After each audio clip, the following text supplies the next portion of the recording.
Hello, hello, hello, and you are very welcome to episode 95 of the SheGulls podcast, powered by Albion Obsessed, the one and only podcast dedicated to Brighton and Hove Albion women's football team.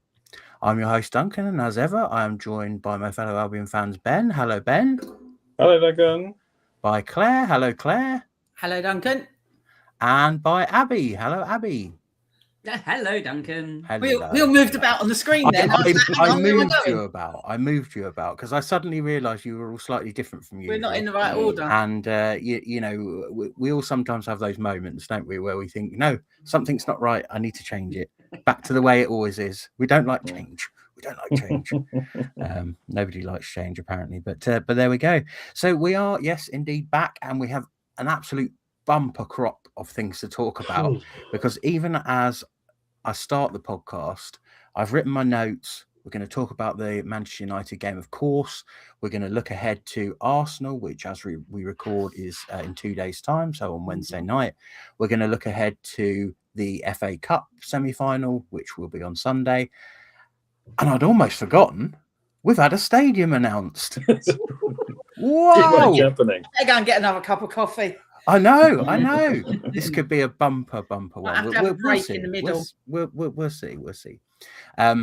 But yeah, so that was incredible news. I think what we'll probably do is talk about the game on the weekend. Then we'll talk about the stadium because I think those are the two most sort of pressing things, really. And then we can go on and have a little chat about what's coming up and stuff as well. So yes, indeed, we had a game on Saturday, another Saturday game, which is a rare treat. Meant we were all able to recover on Sunday from the long old journey, which I spent in the company of both Claire and Abby. So yes, very enjoyable it was too, but weirdly tiring. I don't know. I'm sure you all felt that.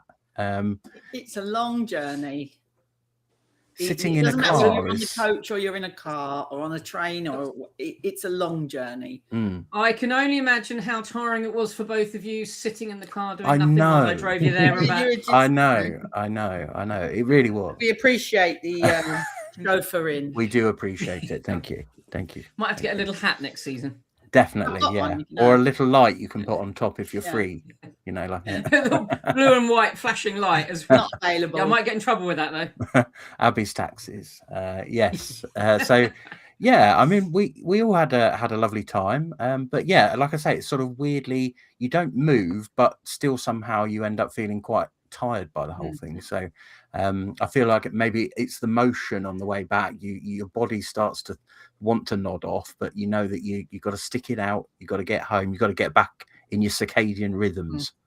You know, so that's important. I think also we're quite chatty as well. So the three of us sort of constantly talking the whole time. And then you get to the match and then you're constantly talking and shouting and jumping. And then you get in the car and then you're back to constantly talk. So it's like a whole almost 24 hours of just talking. Yeah. It's like one of these podcasts. Right? I was just thinking, how could I do a joke about that being the podcast? Yeah, exactly. Yeah. Maybe that's a challenge. Someone should lay down a 24-hour charity podcast. We'll just next time we're in the car, we'll just go live. We'll just record it. Yeah, we'll just record the whole thing. Get all my muttering at other people on the motorway. Yeah. Why are you sitting in the middle lane? Why are you not doing this? Abby, we need to turn left. Go left. Which left? The one we just passed. And the sat nav disagreed with the phone, and they both disagreed with Abby, and it was it was good. It was a pleasant journey to quite an exciting game, I would say. It certainly wasn't dull. Obviously, you know, many of you, in fact, probably all of you will know by now, finished 1-1 with a goal very, very late on for Manchester United to equalise, which was a shame. But I think with some perspective, you know, we can look upon it as a point gained rather than 2 points lost. I don't think certainly before the Arsenal and Manchester City games, this was probably looked upon as a bit of a tough ask. It's not a place we've gone to and done particularly well in the past. But yeah, you know, 1-1. I think most of us would have bitten everyone's hand off for that before we went. But obviously, in the situation that it ended up in, it was a little bit of a sucker punch. But we'll go into that. I'll tell you what. I'll start with Ben as our viewer on the telebox / laptop / sticker / radio. Yeah, bit of everything. A one-man match centre. I've heard him refer. He's like his own VAR with no decision to make. Exactly. We see what happens on the pitch, and Ben lets us know about 20 seconds later. Just to confirm, because we don't always know. You're normally up one end, aren't you? So. Exactly. This is vital information. So yeah, Ben, talk us through. I'm sure you've seen the whole thing since. So yeah, what were your thoughts overall on the game, and did 1-1 sort of seem fair given everything taken into account? Not really. Actually, no. I'm sort of gutted. I think Dario said afterwards that we basically threw 2 points away. I guess it's one of those things, isn't it? If they'd equalised midway through the second half, then you'd whatever. But 94th minute, 94th of 95 as well. It was just gutting.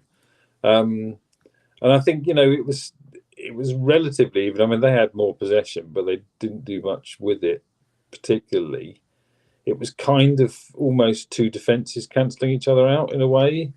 But I think, I think you alluded to this in your report that we had the better chances by far. We had double their XG, but we just couldn't get it over the line. And I think they had two quality chances really. I think one of them was that first one in the first half where Mallard sort of shot across Chia and she tipped it wide, and the other one was just that Leia Schuler one at the end. Yeah. And again, it's one of those agonising ones where it's not a great cross from Mallard, but it hits the back of Moeka and just rolls into Schuler's lap. Whereas if it hadn't hit Moeka, then it probably would have just flashed across the goal or gone to one of the other defenders or something. But it's just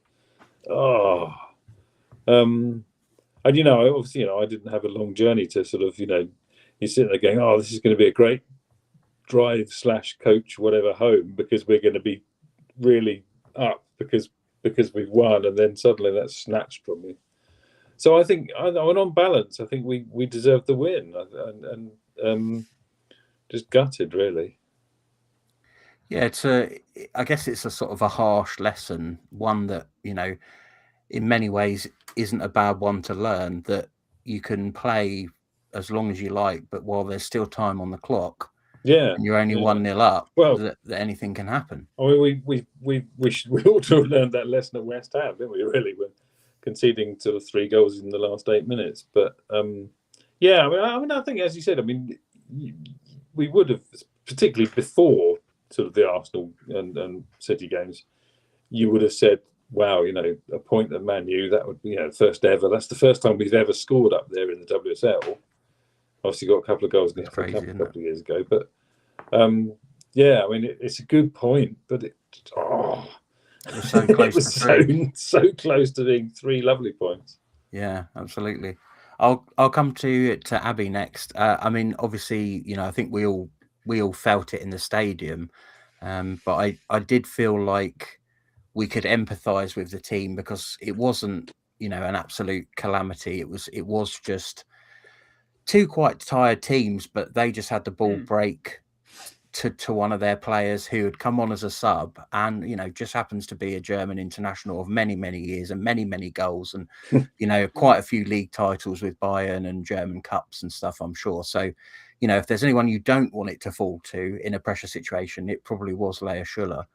But do you think there are sort of positives to take, despite the fact that it did sort of they get that equaliser so late? Yeah, I'm glad it happened this weekend and not next weekend. Very true.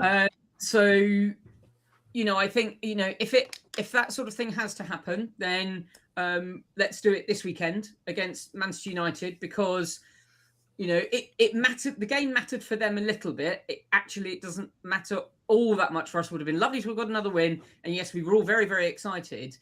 But it happened this week, so we've got all of this week and a match on Wednesday to deal with whatever niggles it was. because the last 2 games we've had 2 good halves and 2 not very good halves. With Man City, it was the other way around. So we had a poor first half, or to quote Fran, awful. And then the second half, we really came out and played well, which was great because it was the only half I watched. And then this week, it was the other way around. We had a really good first half, and we were sort of like, oh, that's lovely, you know. Well, they're because typically they scored the other end of the pitch. And again, we were just like, is that the team celebrating, or are they arguing with the ref? Oh, no, arms are in the air. We've scored. Hooray. They always scored the other end of the pitch from us. So second half, they were right in front of us. We were like, right, another few goals, happy days, because that's how well they were playing. And then the second half, it wasn't quite so good. So if we can take some learning from both those games and put together a brilliant 90 minutes on Sunday, I keep saying Saturday next weekend. It is, I think, Sunday. If we can put it together then brilliant. So for me, that's the sort of main point of this is, you know, it's happened. It's happened now when it didn't particularly matter. Let's now get it right for when it does. Yeah, I think that's spot on, to be honest with you. And that was kind of, again, referring back to my match report, was, I mean, it's something we've spoken about before, is we've had games where we've been good in patches. Maybe it'd be a first half or a second half, or, you know, and you kind of felt like with Man City, whatever happened when Dario got them into the dressing room, obviously we get the goal before half time, which really helped. That changes his team talk, and he says, look what happens when you actually play like you can play. Go out there and do that in the second half, and we go on to win. This almost felt like the opposite. It's almost like we went out playing like we wanted to play, but then when they had their half time team talk, try saying that after a few drinks, they started to kind of work against us in terms of like stopping the way that we were playing. I wouldn't say they were necessarily having that much success themselves, but they were disrupting the way that we wanted to play, which was, I think, as time went on, we started to get sort of pushed back a little bit more. And obviously when you hear, you know, the board go, well, you don't hear the board go up, but when you see the board go up with injury time, you're starting to get that thing in the back of your head of, come on, we've got to survive here. We've got to make sure there's no mistakes. And it wasn't really a mistake. It was just, I say it wasn't a mistake. I think there is one mistake in there, which is Riviere gets free down the right-hand side. And as I said to Abby at the time, it's a bit of a kind of an American football phrase, but they call it like a blown assignment, which is basically when someone should be with that player, but they're just not. They're just totally free on their own for some reason. And that was kind of what happened with Riviere. It was like, how did she get there without anyone paying her any attention? Then what happens is Manu has to come across to her, which drags her out, which then drags Moeka out. And then the ball hits Moeka. It goes to Mallard. The ball hits Moeka on the back and kind of comes out to Schuller. You know, so there was an element of luck to it, but equally there were parts of that where I'm sure Dario was almost like apoplectic that they were able to get into that position in the first place, because it did feel like in the 94th minute, it felt like the catalyst of it all was of their own making. Would you go along with that, Claire? Kind of. I mean, I really felt like, I thought we really did play quite well, to be fair, the most part. We turned up, we went for it, we pushed them, we pressed them, we got the goal.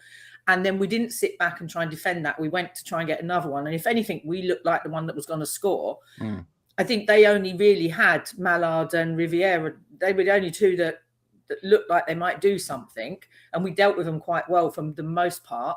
But I think around the sort of 70-minute mark, you could see exhaustion starting to set in. And I think, you know, Kiko was done. She was just knackered. You could see it in her face that every time the ball came over you could see it was almost like, oh God, not again, because she had to run, you know, and that was what her job was, and she did her best. But then there was nobody then at that point getting up with her because they were all tired. And I think in the end, you know, Mallard and Riviere, they didn't tire, and they still had a little bit in their legs, and they managed to finally, you know, get round and get a ball in that that caused us some problems. But I think before that, I think Caitlin and Moeka and Manu dealt with everything. I don't think that there was ever a moment where I really worried that Man United were going to do anything. They looked, and I said that last week on the podcast after watching them play Spurs. I didn't think they had anything. They looked a bit like they were done. They were on the beach, and they kind of looked like that at the weekend. But, you know, their own pride, they kept going and they got what they needed. But I think for us, you know, as you say, 3 or 4 weeks ago when we were talking about this run of games coming up, we were like, oh my God, we could end up being in 9th. We could end up just dropping down the table and not win any of this. So, you know, I think our girls are on fire. I think they are killing it. They're kicking it. They're getting the results. I can't knock them for a last-minute goal that goes in from a dodgy deflection that lands at the feet of an international class goal scorer. Do you know what I mean? I'm just like, that's just how it goes sometimes. You know, disappointing, obviously, for them. I think I was elated. At Man United to come away with a draw. If you'd have given me that at the beginning of the game, I'd have said thank you very much. I'm disappointed for them because I think they did run their socks off. They ran themselves into the ground. And I think that's the point where they need us as their 12th man to just pull them over that line sometimes, I think. And, you know, we've got to do our bit, I think, and just drag them because they did look knackered. So...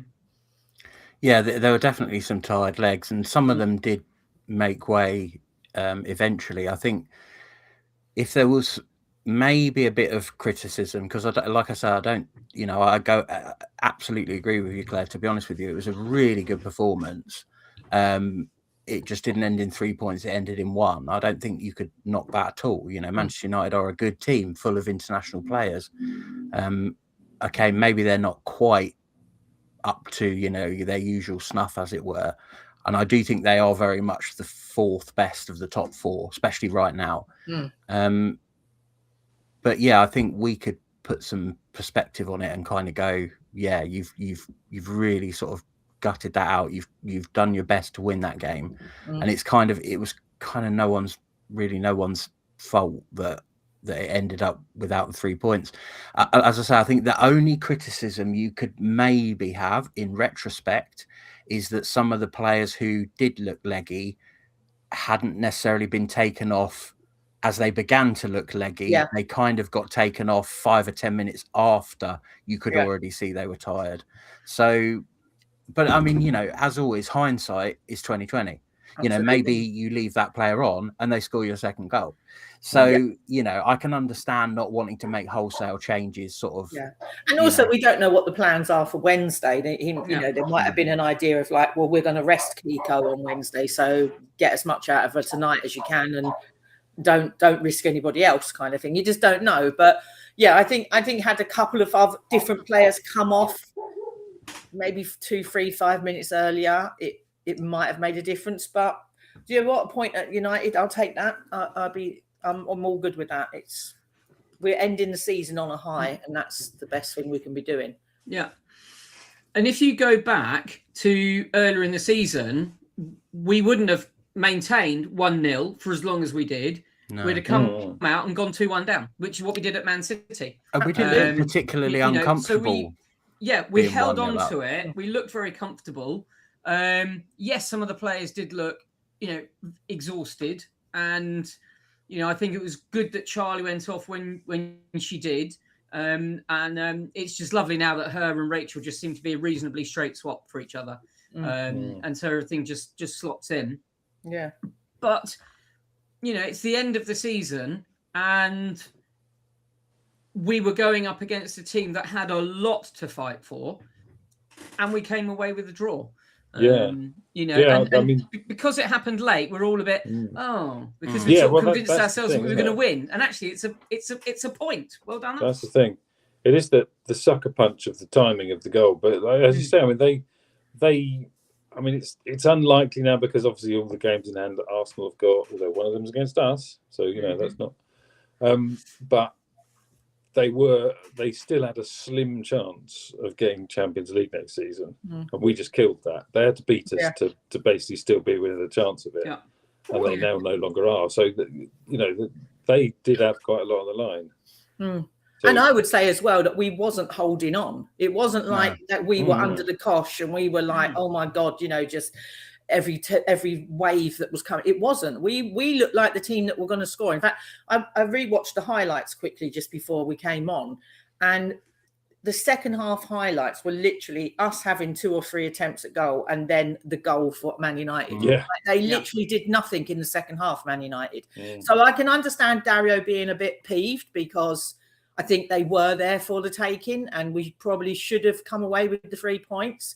And I think had we lost it because we made a real big mistake, I would probably be a bit more annoyed. But I really didn't think we made a mistake. I think it was just a case of they got a lucky ball through it. It deflects off Mareka, and like you say, it could have gone anywhere.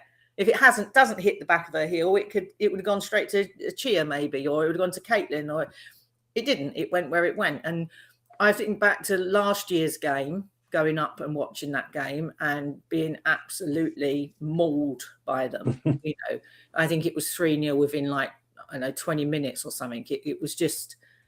It was awful to watch it and to be up there and to sort of have to be trying to keep going and because they were devastated. You could see it on their faces. So to be up there this season, just 1 year apart, and see that performance come in, I'm like, yeah, what's it going to be like next year?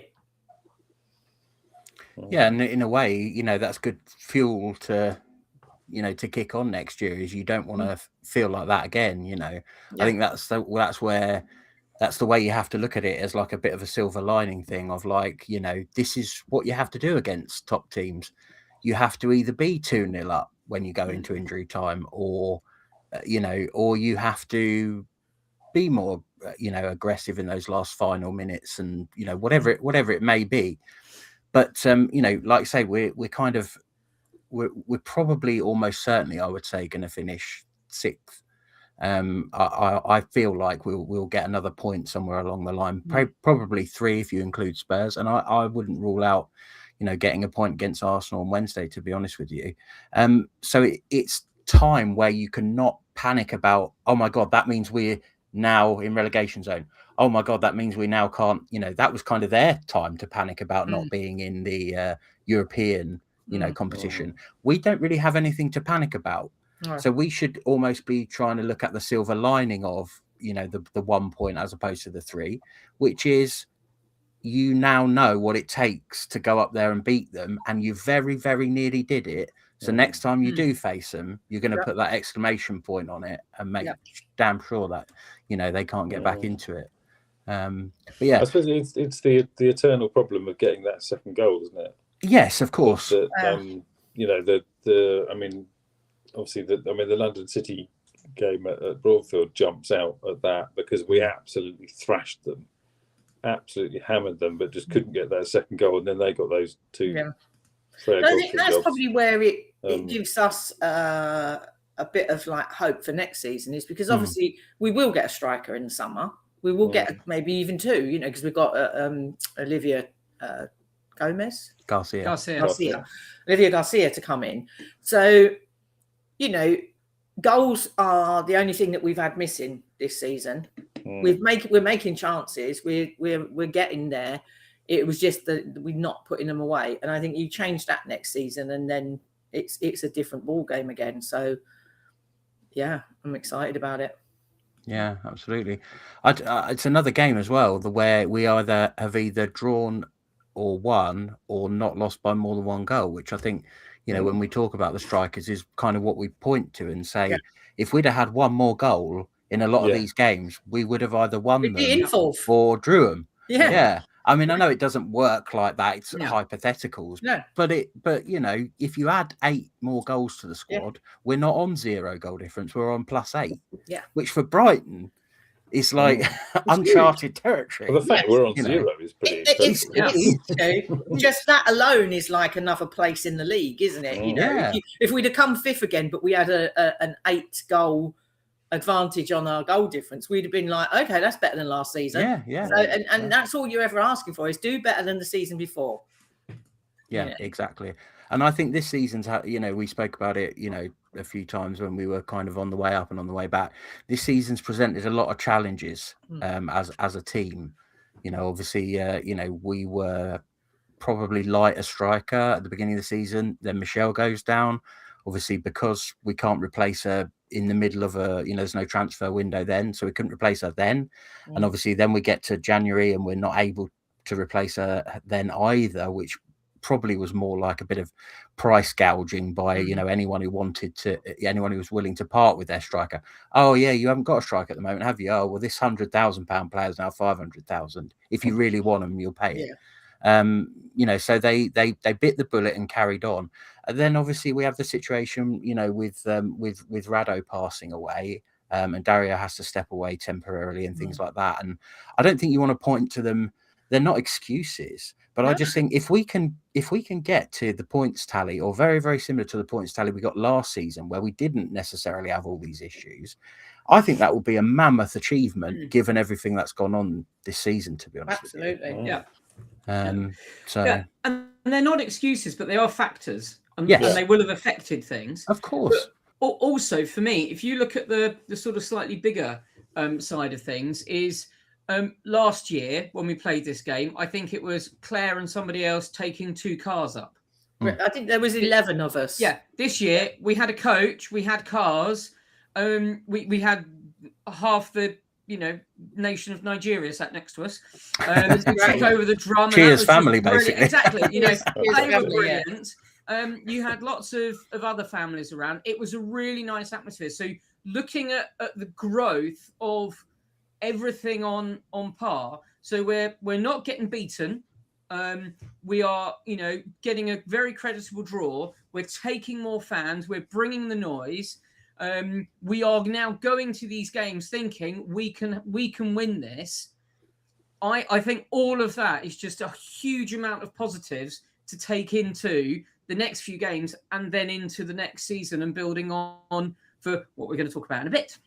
Absolutely. So just before we move on from the United game, obviously I want to speak a little bit about our goal, because obviously I think they get that goal really late on. It takes a bit of the the shine off the fact that we were leading for quite a large part of the game. So yeah, Ben, obviously, as I say, you've seen it since. What was your sort of take on the goal itself? Good individual work by Yele, but overall, the press working in action. Yeah, I think that's the thing. It was the press. I mean, it was her that got it, but it was basically the team were pressing as a unit, and it's the age of when that you almost see a goal like that every game these days with someone. And yeah, I mean, they're sort of passing it around. I think it's Gabby George passes it back to Valentinus Joyce. And I think she's trying to get it to Julie Zigiotti, but it kind of gets quite close to Miyazawa. But basically, because she spots the fact that Yeli's going to get to it. But I think the pass was aimed at Julia, but it wasn't really a hugely good one. And Yeli, again, I mean, as I was said about Yeli, she always is the coolest cucumber in the penalty area. So rather than just blasting it, she sort of sidesteps PTJ, puts her on her backside, and then still has the presence of mind to sort of, she puts some power on it, but she also lifts it over the top of MLT, our little Maya, who's sliding in to try and block, and just puts it through for the net. So yeah, just an absolutely really, really quality sort of cool finish, but it came as a result of a really, really good team press, which we were pretty good at for most of the first half, actually. Yeah, I do wonder, and Abby, maybe you can have a little say on this, that may be the reason why some players started to flag in the second half was the, it is a coordinated press. They don't just press all the time. But obviously we do have some players with more mileage in their legs or older players who are having to conserve their stamina a little bit more. Do you think that kind of played a little bit into those tired legs in the second half? Absolutely. You could see that they were still pushing up. If that had been, a Leicester or a Charlton or something like that, they would have just put, a row of 5, a row of 4 with Cheer standing behind, and we would have just sat there for 45 minutes not wondering what was going on. but we still pushed forward. We still were making runs through. We were still playing as we always play. And, that does take a lot of effort. And like Claire was saying, with Kiko, they were getting balls up to her and putting it over, and she was trying to run onto them. And you could just see she didn't have enough there. And also some of these players not only have got tired legs, but just tired bodies from going backwards and forwards around the world.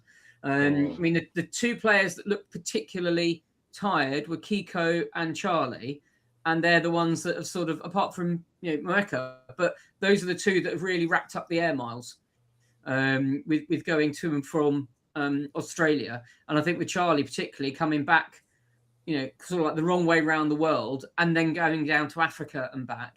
And I think it's just all sort of, building up now. We still came out of it with a draw. And at the beginning of the season, we'd have taken that all day long. Absolutely, yeah. I mean, would you say, I'll throw this one over to Claire.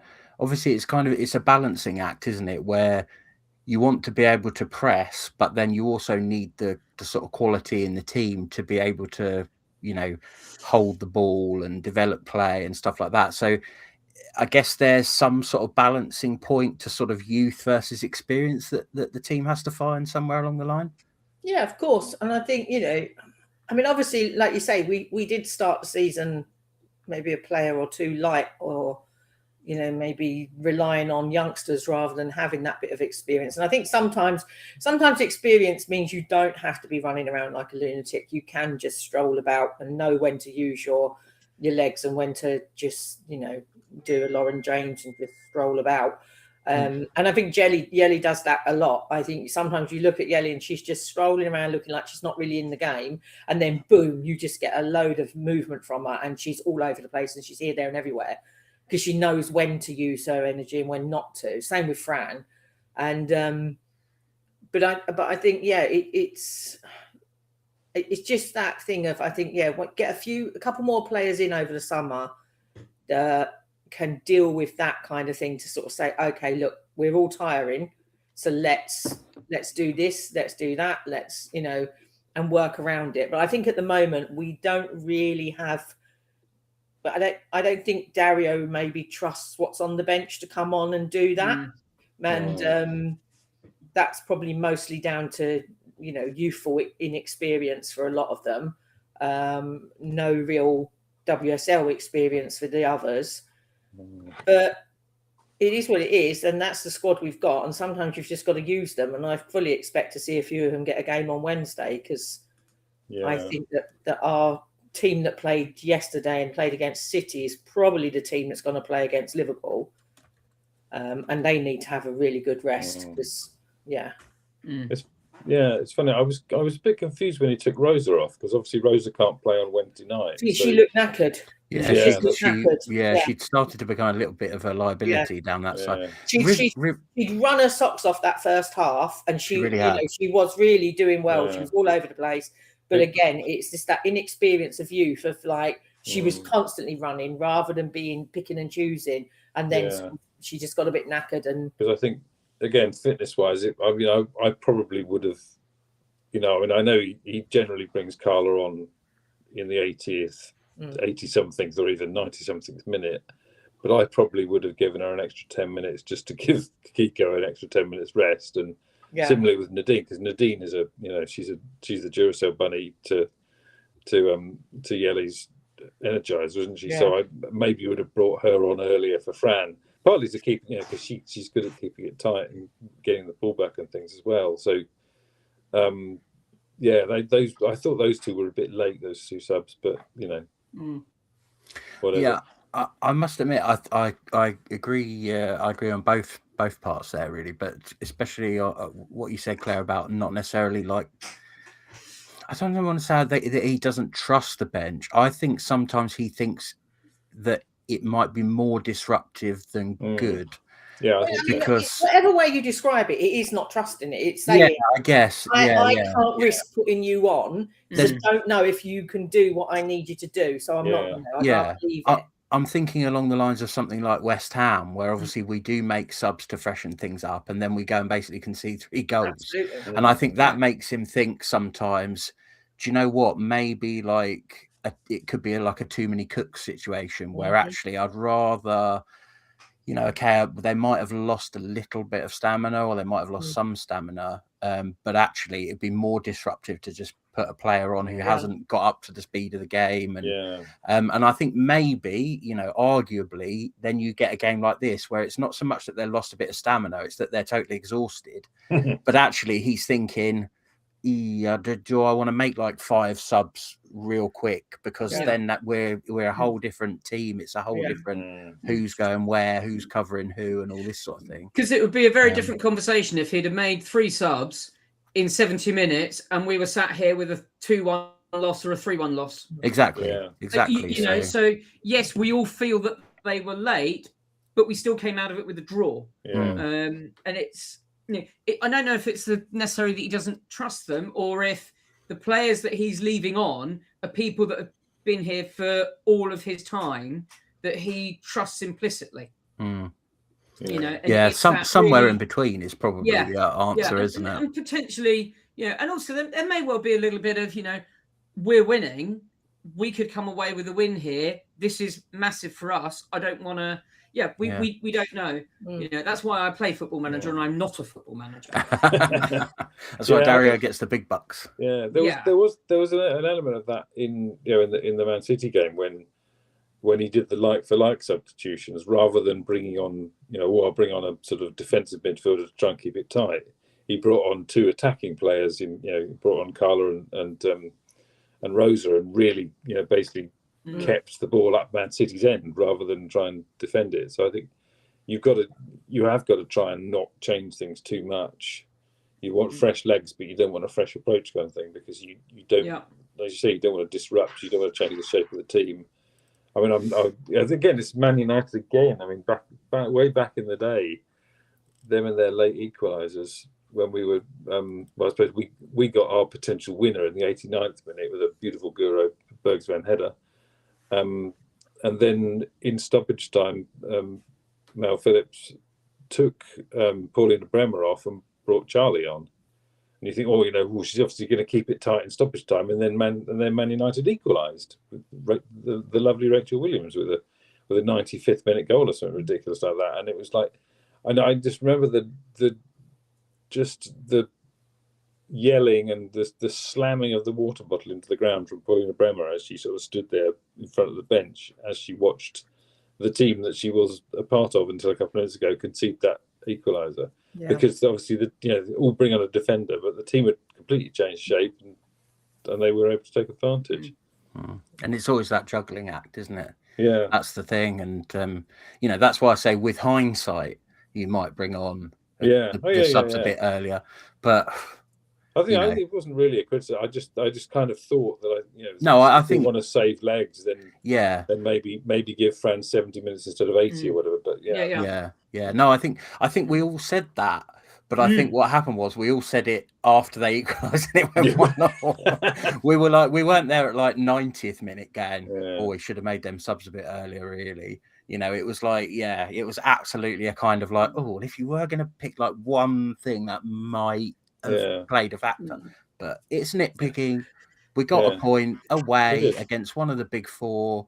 We were in the lead for a lot of the time. I think there's the 2 things that we did have better chances. We did, and the fact that we didn't put another one of them away is a regret, because it would have been more comfortable for us. And the other thing really is just the timing of their equaliser, because that's the real gut punch, isn't it? You concede in the 70th minute, it's like, that's a shame, but you concede in the 94th when there's only 95 to play. That's what leaves the real sour taste, isn't it? Yeah, especially when they announced 5 minutes and all of us were like, yes, because actually, only 5. It was about 10. Our last few games, they've gone ridiculously overboard with the extra, the injury time. When they said 5, I was thinking about 8 or 9. So 5, great. Yeah, still not, still that 1 minute too long. But there we go. Anything else on the United game before we move on? Any other? Actually, no, I was going to mention the ref, but I don't think I meant about the ref. Yeah, I just had exactly the same thought. I thought, don't I mention the ref? And I thought, you know what, I'm not giving her any time. It was awful. Just saying it was awful. Slightly ref adjacent, but there was a lovely, lovely moment, and it was right in front of us, which was even better, where an injury happened, and the referee was like, "Oh, we'll play on," and Fran just went, "Nope," and put her foot on the ball, and just stopped the game. And the referee was like, "Oh, I'll blow my whistle then." And it really, really was the head girl of the school saying, "Thank you, no." It was just a lovely moment. And that's what and I know we're going to, in the future talk about players that we would want to have and so on. But that's what you get from someone like her that's got the standing within the team, within the game and so on, was just to put a foot on the ball and go, "Nope, players are injured. We are stopping. Thank you very much." It was. And then I think she got the free kick out of it or something. It was just a masterful moment. It was very good. Without wishing to mention the referee at all, she didn't get a free kick out of it because apparently we didn't deserve a free kick the entire game. No. Well, yes. 0 free kicks for Brighton. So I shan't mention the referee's name or anything else about the referee. But if you believe that Man United did not commit one single foul in that game, then you, my friend, are deluded. I just wasn't watching the game. Right. Okay. Considering Maddie got Gabby George's head in the back of her head in the first couple of minutes, and there were a few that you thought, could have got that one, but there were some proper blatant ones. In totality, mostly by at Gabby least George, a few of them should have been fouled. Mostly by Gabby George. Yeah, that's crazy. Anyway. Yes, I was going to say onwards and upwards, but I mean that was great anyway. So from one good thing to another, one fantastic thing to another. In fact, we had an announcement. I think it was Tuesday. I want to say it was Tuesday. Feels like a Tuesday. The day after the pod. Yes, that's right. Yes, because we almost thought about. Tony. Yeah, thank you for that. Yeah, really appreciate you. Bending to our schedule. So yes, the day after we recorded the pod, so Tuesday of last week, we got the big announcement. It'd been very hush hush. We knew of some people who'd been invited to a gathering at the stadium. That's all we knew. Obviously your mind starts to race at that point. But no one, I don't genuinely think, hardly anyone except the people specifically involved knew exactly what was going to happen. And then, I think it was sort of lunchtime, 12, 1 o'clock, something around that. It started to sort of filter. There was a sort of void of silence, and then started to filter out to the various news agents that we'd announced this stadium. Paul Barber was there, Tony Bloom, obviously Zoe Johnson was there. Was it just those three? Oh, Michelle Walder, who is a board member, and I think she's the person in charge of like women and girls on the board. So she was there as well. Lots of journalists, not us, but it got a lot of coverage very, very quickly all over Sky Sports. It was on like the main news, Sky News, BBC. It went everywhere. People abroad were saying that they'd heard about it on their news and things like that. So obviously, that was really well coordinated by the club to get that sort of information out there. We saw a little video of what it is in theory going to look like, especially inside. I think they don't want to necessarily commit too much yet to saying it's going to look exactly like this, but we did see some rendering from above and kind of what it will look like. Because it's going to be next to the Amex, which I think we all suspected. But what we didn't suspect was which side of the Amex it was going to be on. Because I think, by and large, everyone would kind of assumed that it was going to be on the rugby pitches that are adjacent to the Amex on the other side to where it's going to be. I can't remember. I don't know whether north, south, and west. Yeah, by the station. Which I think we had spoken about before. We believe were owned by the university, but whether that was ever a possibility, we don't know. But the announced site is actually going to be on what is currently called Bennett's Field, but it is essentially the kind of lower car park of the car parking at the stadium. So if you've ever parked at the stadium to go to the shop, or obviously for women's games, we're allowed to park in the coach park up the top there. But there is a section down the bottom, some of which is a car park already.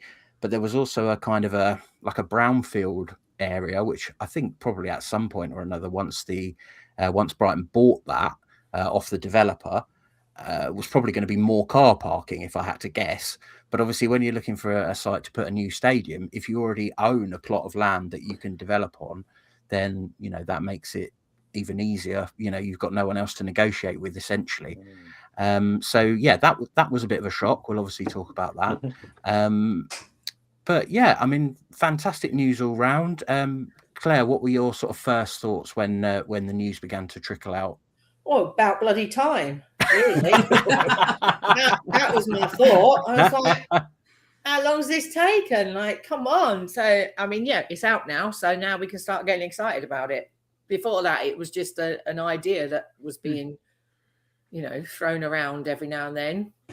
But yeah, brilliant. I'm very excited for it. I mean, it's still, 4 or 5 years away, but I'm trying not to think about how old I will be at that point. Whether I'll even be going still, I don't know. But, you like to think you will be. But yeah, I just think it's just brilliant for women's football in general, brilliant for our team. I'm just excited. I just want to, can we buy our season tickets now? Can we book them in, What's the pricing going to be? Like, how much for a box? I might go extravagant. Do you know what I mean? Like, we need the details now. It's that's where we're at now. We know we've got it. We know it's going to be built. We know where it's going to be. Now we want to know, are you going to have a Costa coffee in there? You're going to have Burger King in there. What's going in there? We want to know all the info. And that's the exciting part of being a fan, isn't it? Is you're going to get all this trickling out bit by bit, and we'll get excited about a little bit here and a little bit there, and might get annoyed with other things. Might be like, what the hell are they doing with that? Like, it's all part of it. So, yeah. So what you're saying is we can pay a visit to your box, is what you're saying. That's it very much were. Might let you. I might charge you like 20 quid a go. Matron. Couldn't resist a little double entendre there. But yeah, I mean, yeah, really exciting, I think, is obviously the first point. But you raise something else which I think is important as well, is that it is going to take time. I think they want to do it for 30-31. I think the phrase they used was like at the latest. But it would shock me if it was before, to be brutally honest with you. To be a year ahead of schedule. These things always end up with something. They normally take longer. Having our luck, they'll start digging and they'll come across a Roman bleeding archaeological site that has to be all documented and looked at properly and stuff. And so, that will add time. So yeah, there's always going to be something. You just gotta ride it out now and just hope for the best and enjoy it when it actually arrives.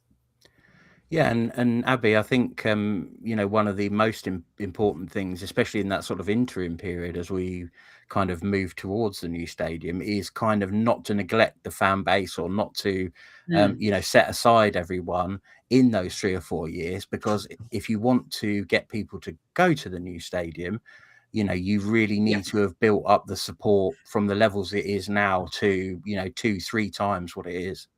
Yeah, absolutely. This is not a film. It's not a build it and they will come moment. We've got to work at building the fan base, because there will be some people who are based, in and around Crawley or even further north than that, that will now need help to sort of transition down to coming into Brighton.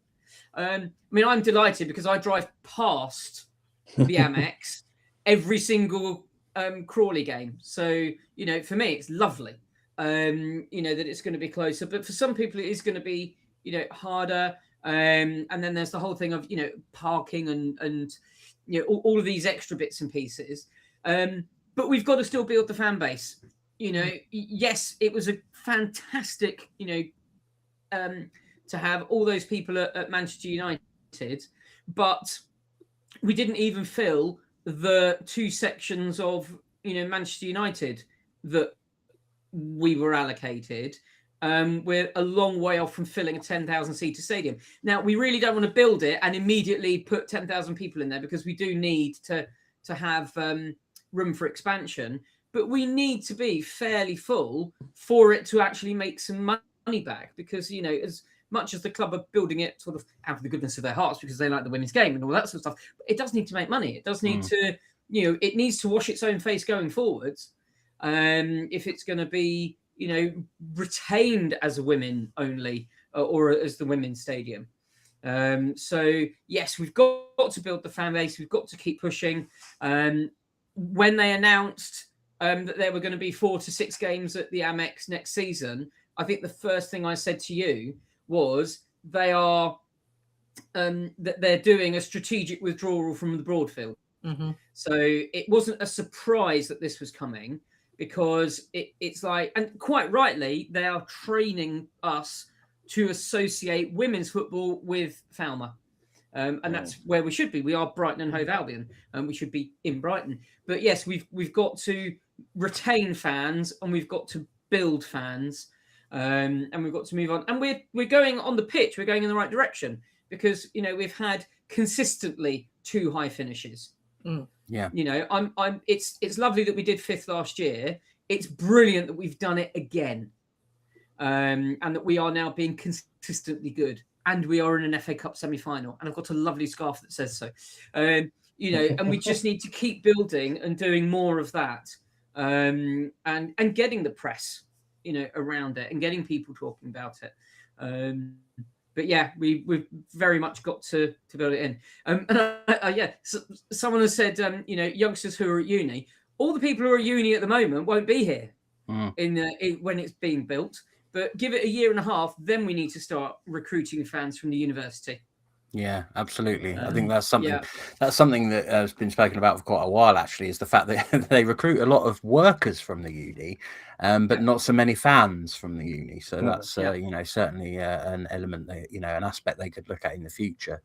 Ben, obviously, you know, we wear many hats, but one of our hats is as a supporters club. So how much do you think, you know, with the new stadium, it is important that the club listen to the fans as to what they want, you know, within reason? You know, they're going to have their own ideas and everything. But, you know, is it important for them to give the sort of fans a voice, so that when we do finally move in, it feels very much ours and not just something that's been placed there for our convenience? I think they kind of do. I mean, they don't need to listen to me. I'm an old man, you know. And it's sort of, you know, you get all these things, you know, like, oh, it's going to be a special thing for the women. It's going to have this, that. And it's like, I don't need that. Why are they building these? I don't need that. You know, it's like, you know, well, what about us men? You know, so they don't really need to listen to me. But they, yeah, I think they do, because it is being designed for women, for female players, and for the female team's fan base, which is men and women. But obviously, blokes, basically, we need somewhere to buy a pie, somewhere to buy a pint, somewhere to have a slash. Whereas women have different needs. You know, they need somewhere to buy a port and lemon, that sort of thing. But no, they also need somewhere to buy a pint, but they also need, you know, Paul Barber's pet subject, they need better toilet facilities, and that kind of thing. And obviously, the changing rooms need to be different. I mean, Paul Barber, I don't know, because Paul Barber's talking about the pitch. There's been research going into whether or not different surfaces have cause those injuries that must not be named. I'm not sure about that, because I've seen a lot of them on all sorts of different surfaces, so I don't know really. But I mean, if the research is being done, that's great. So yeah, I think they will. I'm just looking. It's beautiful, isn't it? If it really does look like that. I mean, the Amex looks like the drawings that it looks like it's supposed to. So there's no reason to think that it won't look like the drawing. It's beautiful. It's the Amex's little sister, gorgeous. I think, yeah, like you said, we were expecting it to be the other side, weren't we? But I kept looking at it thinking, that might have to be a bit narrow, because there's not that much, because obviously you can't disrupt the path that goes to the station and things. Yeah, we spoke about the access and stuff before, didn't we? It would have been hard as well. So yeah, it's just gorgeous. And so yeah, I mean, I'm me personally. They don't need to ask me about anything at all, but they do need to consult the fan base, and obviously there's more families coming.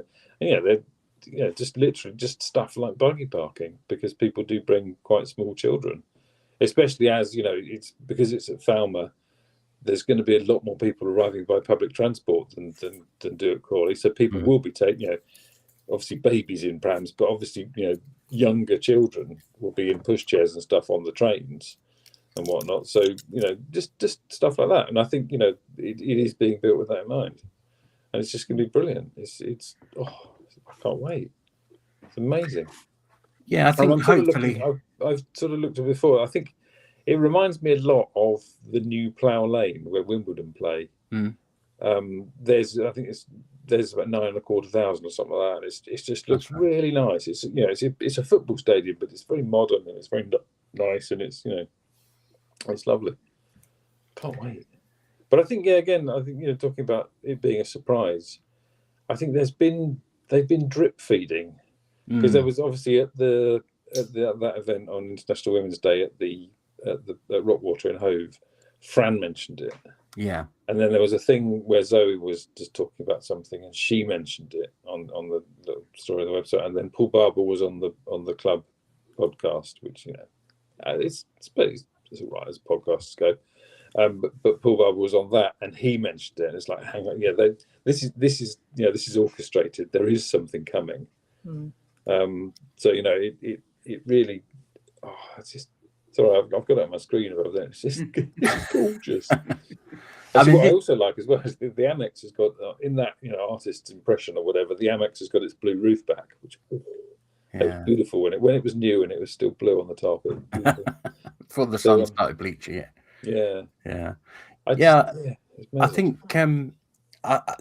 this is where sometimes like you get a bit of third or fourth hand information. You start to get your hopes up, and every now and again it works. Like.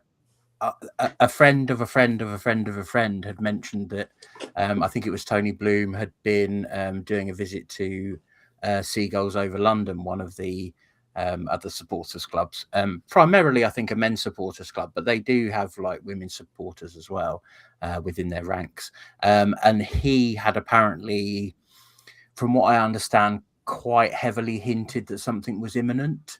But the thing is, you don't want to, I mean, like we've said many times before, we're not in the business of peddling rumors.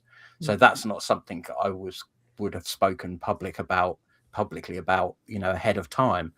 But like you say, in context with some of the other things, you start to put, you add 2 and 2 and 2 and 2, and eventually you come up with 10,000. In a little stadium, well, not a little stadium, but in a different stadium next to the Amex. Claire, would you like to tell us what you think it should be called? Bra. I think let's get British Airways on board to sponsor it, and we'll call it Bra. Yeah. And the other suggestion I think came in the fan chat was the Annex. The Annex. The Annex. I think the Annex. The That's Annex quite good. That's my favourite so far. Yeah. I quite like the BMX as well. The BMX as the Amex, yeah, could be. I suppose it depends who ends up sort of sponsoring it. Because if it is American Express, then it will have to be something related to that, I would assume. But it could be someone completely random. We are, those things will be finalized down the line. I'm sure there'll be a tendering process of who's going to open their wallet the most and sponsor that ground. So yeah, I mean, specific details are obviously quite thin on the ground, and I think to a certain extent some of it will only come out as they go along. There are some things they don't necessarily need to commit to 4 years in advance. Prices and what sort of food they're going to sell and stuff like that. It'll be very much the infrastructure to begin with, but I do think the fans play an important part, and I wouldn't say I disagree with you slightly that you shouldn't have a say, Ben, but I think you should have a say as much as anyone else, because you pay for a season ticket as much as anyone else. I think the only caveat I'd put on that is obviously we're there to support the women's team, so there has to be a focus on women. I think we all agree that, you know. I think that's the point. I think because, like I say, I mean, men or whatever, blokes, big crowd of blokes, simple needs, pie, pint, slash. Yeah. And basically, you know, doesn't, you know, football stadiums traditionally have been built with that in mind. That in mind, exactly. Yeah. And this is one that won't be. So, you know, you know, there will be facilities for people of the non-male persuasion, which there aren't really many at. I mean, it's weird when you go to a women's game at the Amex. It's quite strange because well, no, if you go to a men's game at the Amex, you queue for the gents, and quite often the ladies is kind of less so. Yeah, there's no one there. Proportionally less than it is at because there are quite, you know, relatively speaking, there are quite a few ladies' toilets in the Amex. But when you go to a women's game, it's the same as it's the usual thing, like going to the theatre or something, that, you know, the blokes just walk in and walk out, and the women have to queue for half an hour. So yeah, that's my perspective really, in the fact that I don't as a male football fan, and you know, I'm not a sort of textbook football fan, but in a way I kind of am, in that, you know, I don't really have any needs other than being able to see the pitch and stuff like that. They don't really have to take me into account. Yeah, I know what you mean. All they need to do is put a game on and I'm there, kind of thing. Yeah. Whereas the fan base that we have has different needs, and the fan base we want to attract has different needs. Exactly. So that's what they need to be focusing on. I mean, I think I probably speak to most of the sort of blokes that go and watch the women's game. I think we'll be there anyway. Yes. You know, so they don't need to put anything special on for me. Just let me in. Yeah. I know one of the things they were talking about, which I found quite interesting, because I hadn't really thought about it, but then when they mentioned it, I was like, yeah, I have been in that situation, which is things like dads taking their daughters to a game and not feeling comfortable, quite understandably, taking them into the gents because you know, we all know we know what they can be like. But equally, obviously, a man can't go into the women's toilet. So do you send, depending on the child and how old they are, do you feel comfortable sending your child into the toilet alone? You know, in most cases you probably would, but, you know, like I said, it depends on the age and all that sort of thing. So they were talking about having some toilets that were essentially like family toilets. So dads and daughters, mums and sons, you know, or you know, both the same sex. It doesn't really matter. It's just a toilet where where an adult can take a child to the toilet, and there's no like, what are they doing in here because of either situation. Not to go into too much detail. I mean, I used to take my daughter into the toilet a lot when she was smaller, and that's never really been a problem. But I think, again, the Amex, if you take the Amex gents, there's generally 2 cubicles in each one. And obviously, you know, so you've got to stand there with your daughter waiting for one of these 2 cubicles to come free. So I don't think there'd be a problem with them being in there. Oh no, not at all. It's just the fact that you'd have to wait ages, and then it might not be as clean and dry as you'd be expecting. Exactly, and what might put a 5 or 6 year old off going to the football might be having to go to the toilet with their dad when there's a load of blokes in there shouting and peeing up the wall and, you know, all that sort of thing. I've always think that toilets in general in public places like a stadium, I mean, I wouldn't want to go to a men's game and have to use the men's toilets if I was there with my little boy or whatever.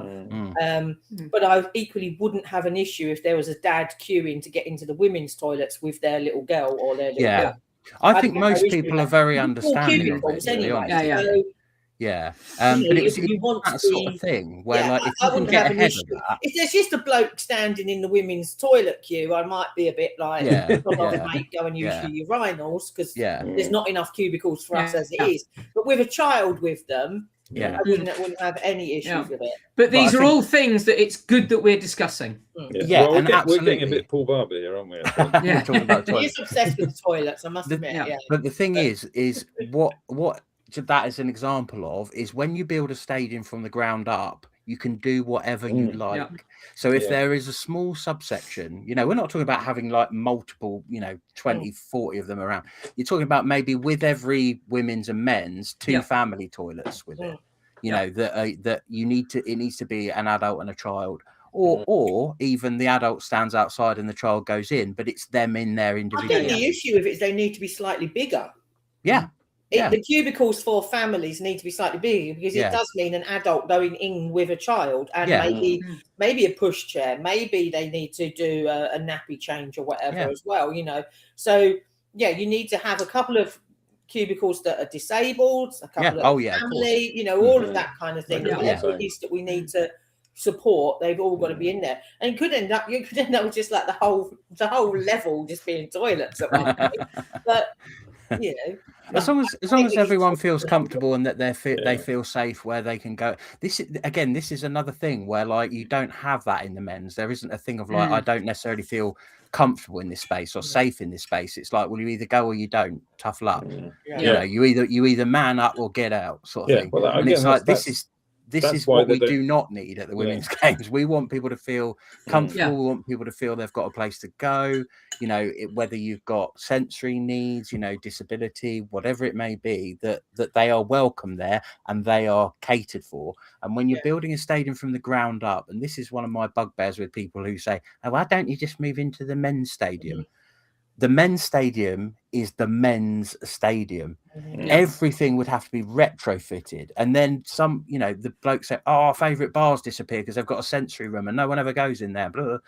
Right. We've got our own stadium here. We can build it from the ground up. We can put in whatever rooms we want. We don't have to listen to anyone else except, you know, the women's fans, the club, and obviously, you know, the architects and stuff who are going to make suggestions and things like that. So it's perfect. That's exactly what you want. It's really exciting. It is so many. I mean, you know, like you say, you've got lots of people who've got maybe they've got a 7-year-old who's really into their football, but they've got a little baby and they don't want really to take the baby into the stadium with all the noise, and you know, it's not really. If you had a little creche, you could just drop the baby off at for a £5 and say we're back when your game's finished, and take the youngster in, and then really spend quality time with the one that wants to watch the game. It's things like that you know, the men's game doesn't have to think about, because men aren't taking babies to watch football. But, you know, for the women's game, men and women, families are all going together. Yeah. And those are the things that, you know, that will help out. Yeah. I was going to say... sorry, go ahead, Ben. No, I was just going to... You're doing the equivalent of like bumping into each other. Like. We're doing the I was just going to say, and it does follow on from Ben's point, and I think I messaged you about this at the time, but whilst it is a very, you know, good example of how far the women's game has gone, if you do take a moment to read, as we all were just devouring all the news, to read some of the comments, it is also an example of how much we still have to do. Oh yeah. And I would say from a personal, you know, standpoint, as you know, a woman who goes to watch women's football, for all of the guys that come on the coach that are in and around us as fans at the game, and I don't think I've met a single person that I wouldn't apply this to, I would want to say thank you, because you are the absolute best example of men who support women. And there are so many misogynistic, I'm getting quite emotional, but there were so many just really nasty misogynistic things. And when you see that coming up, it's like, yes, we need International Women's Day. We need to be pushing this forward, because some of it was really, really horrible. So, you know, if you're on the coach or listening to us or whatever, you know, you are absolutely, sadly, in the minority, but we need more of you to be coming and supporting the girls and pushing it forward. And I will now get off my soapbox and go back to what Ben was going to say. Well said. Yeah, no, I suppose, I mean, not in sort of slightly adjacent to that, is that one of the things was, oh, what a waste of money. Yeah. Partly because you're wasting money on girls, but also because why don't they just play in the Amex? I think there's a lot of Arsenal fans have said this, particularly because Arsenal obviously now play virtually all their games in the Emirates, and obviously Chelsea are going to be playing in Stamford Bridge next season for most of their games. I don't know about all. But the problem is that Arsenal didn't move into the Emirates until they knew they could fill it, because they they played in Bournemouth for years and years and years and years. You know, not filling it sometimes, not filling it every time. And it was only really post 2022 Euros when they suddenly realised they had all the glamorous blonde lionesses that they started. You know, and obviously, I mean, Arsenal have been doing this for a lot longer than most other clubs, and they are very, very good at the sort of the fan outreach of whatever, the media, blah blah, all that sort of stuff. Partly because they've been doing it for longer than anybody else. But they moved into the Emirates because they, I'll say, okay, so they don't necessarily fill it all the time, but they will get 40,000 in there easily. And they will, they get 50, 60,000 in there for some games. When we play at the Amex, I mean, we obviously had nearly 9,000 for Man United last year. We normally get 3,000, 4,000, which is, it's a bigger crowd than we get at Crawley, but it's still half empty and there's no atmosphere. If you told a fan of Leicester, Villa, Birmingham City that you were going to build them a stadium for their women to play and they wouldn't have to play in this echoey thing, they'd jump at it. Mm-hmm. All those other clubs, because we have to go to away games. My bad. I've not been to any away games this season, but obviously I was at Villa last year. Villa Park, that was football in a library. That was football in a cathedral. But literally in a cathedral, as in that it was silent and you could hear an organ over there or whatever. It was dead, and I'm sure that that Goodison Park were doing like that this year, the King Power is like that. So that's not how you build the game. Right. I haven't seen the figures that sort of Villa have got since they moved into Villa Park, but I don't think they're getting many more than they were in the first place, or many more than they were getting when they were playing at Walsall. So if you told women's Villa fans that you were going to build a 10,000-seat stadium for Villa women, they'd bite your hand off. I think Birmingham would be the same and Leicester would be the same, because not everybody is in a position where we can move into a 30, 40, 50,000-seater stadium and it be any good. We don't want that. The club doesn't want that either. It doesn't look good on the telly. Crawley looks pretty rotten on the telly. It kind of also goes against everything we're trying to build, isn't it? We're all trying to help the club create this, bring in the noise that the club have got on board with now. They're using that hashtag as well themselves. And we're trying to create that. The team love it, and then they go and put us into the Amex where it's like, go on then, well done. It's all lost. Whereas, at least when we are at Crawley, and it might only be 2,000 or 3,000 of us, but it's 2,000 or 3,000 of us all crammed in. And I think and either side of the pitch as well. Yeah, playing in manky old stadiums and National League stadiums and that kind of stuff doesn't look great.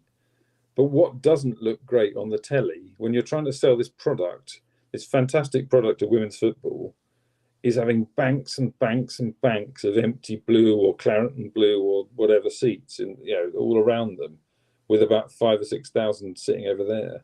It just doesn't look good. It doesn't sell the product, and it's not a great experience for the fans. I mean, it's nice. I love Amex games, but this is amazing. And I think Arsenal are in a really, not say lucky, but they're in a really fortunate position that they can justify playing in the Emirates every week, and hopefully Chelsea will make Stamford Bridge worthwhile. But most other clubs in the WSL are not in that position, and I'm just so excited. I think the other thing people forget with Arsenal is that they didn't immediately start playing every game at the Emirates. They led up to it. So exactly like you were saying about they only kind of moved there when they knew they could get, not fill it, but 30, 40,000. They basically waited until they knew they could get that before they did it, right? That would be the equivalent of Brighton building up the crowd in Brighton to 10, 12,000 and then going, okay, you can play in the Amex now. We are not in that position. We are getting 3,000. We will have to build to get 10,000. So why the hell would you put them in a 34,000-seater stadium? It does not make any sense. No. Not especially if your owner is willing to put his money where his mouth is, where and build you your own stadium. Yeah, exactly. I guarantee you, what they want is not 15,000 people where 5,000 of them, well, that's not 5,000, 10,000 of them only show up because it's Arsenal. And then the rest of the time it's 4,000 or 5,000. They want 10,000 Brighton fans in that stadium. And they don't care if every now and again 500 people, oh, bad luck, we're sold out. Yeah. But they do want, when we play West Ham, there to be 10,000 people there, not suddenly plummet down to 2,000, 3,000. They want 10,000 raucous fans in there every game. And that is more achievable than putting games on at the Amex, where sometimes you're going to get 2,000 or 3,000. At best, you're maybe going to get 15 or 20, but that's probably once a season. Yeah. And the rest of the time, you just look like, you know, like we've said, Villa. You know, I watched Villa West Ham today. You know, they scored West Ham scored one of their goals, and you're looking at this, you know, bank of seats, BHAFC or whatever. Wasn't anyone sat there? No. There was no one sat in a whole. I don't think there was anyone sat in either end of the stadium. No. And it just there were 3,400 people at the Villa game.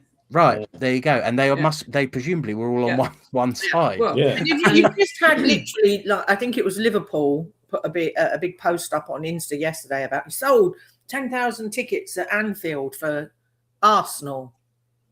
And you're like, you sold 2,000 tickets and Arsenal have bought the other 8,000. Like, that's what it's going to be. And it's a one-off. It's not, you're not doing that every week, you know. And there'll be a lot of people who are like, oh, well, I'll take the kids to Anfield. You know, like that's kind of how I got my kids involved with the women's game, is even though it was kind of after Euro 2022 that we sort of got our season ticket and all that sort of stuff, I'd taken them to games at the Amex before because I wanted to introduce them to a kind of a more, you know, a more appropriate atmosphere. You know, this is what a big stadium looks like, but there's not 34,000 people basically saying death to the opposition. You know, there's like, at the time, again, there was probably maybe a couple of thousand people there, you know, most of which were families. And, you know, we were playing, I think one of them we were playing Reading, the other playing West Ham. So it wasn't even like we were going against some real top team or anything. But it was a really good introduction to get them into watching football and stuff like that. And there'll be a lot of people like that at games that they have at like Anfield, because it's a good way, it's an economical way to go and watch football at a big stadium, an important stadium, you know, a monument, you know, especially Anfield is kind of like a monument to football sort of thing, you know, but it not cost 200 quid to take an adult and two kids, or maybe more. I don't know, it might be more. You know, you can probably do it for 50 quid.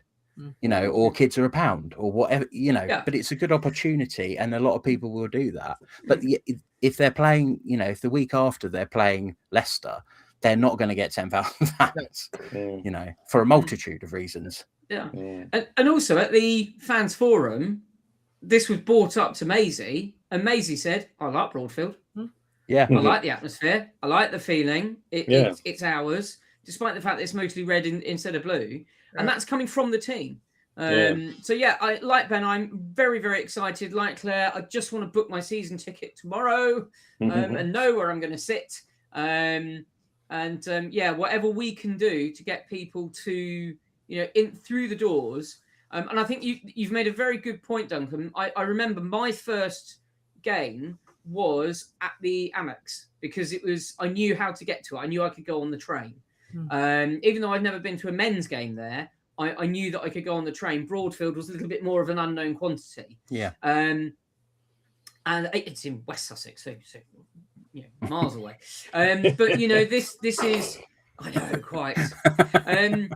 So going to the Amex was a nice introduction. We are now doing more games there, so let's get more people there. Hopefully, they will do the scheme that they've been doing for the last couple of years, which is for an Amex game, you can bring if you're a season ticket holder, you can bring some friends along if they've never been there before.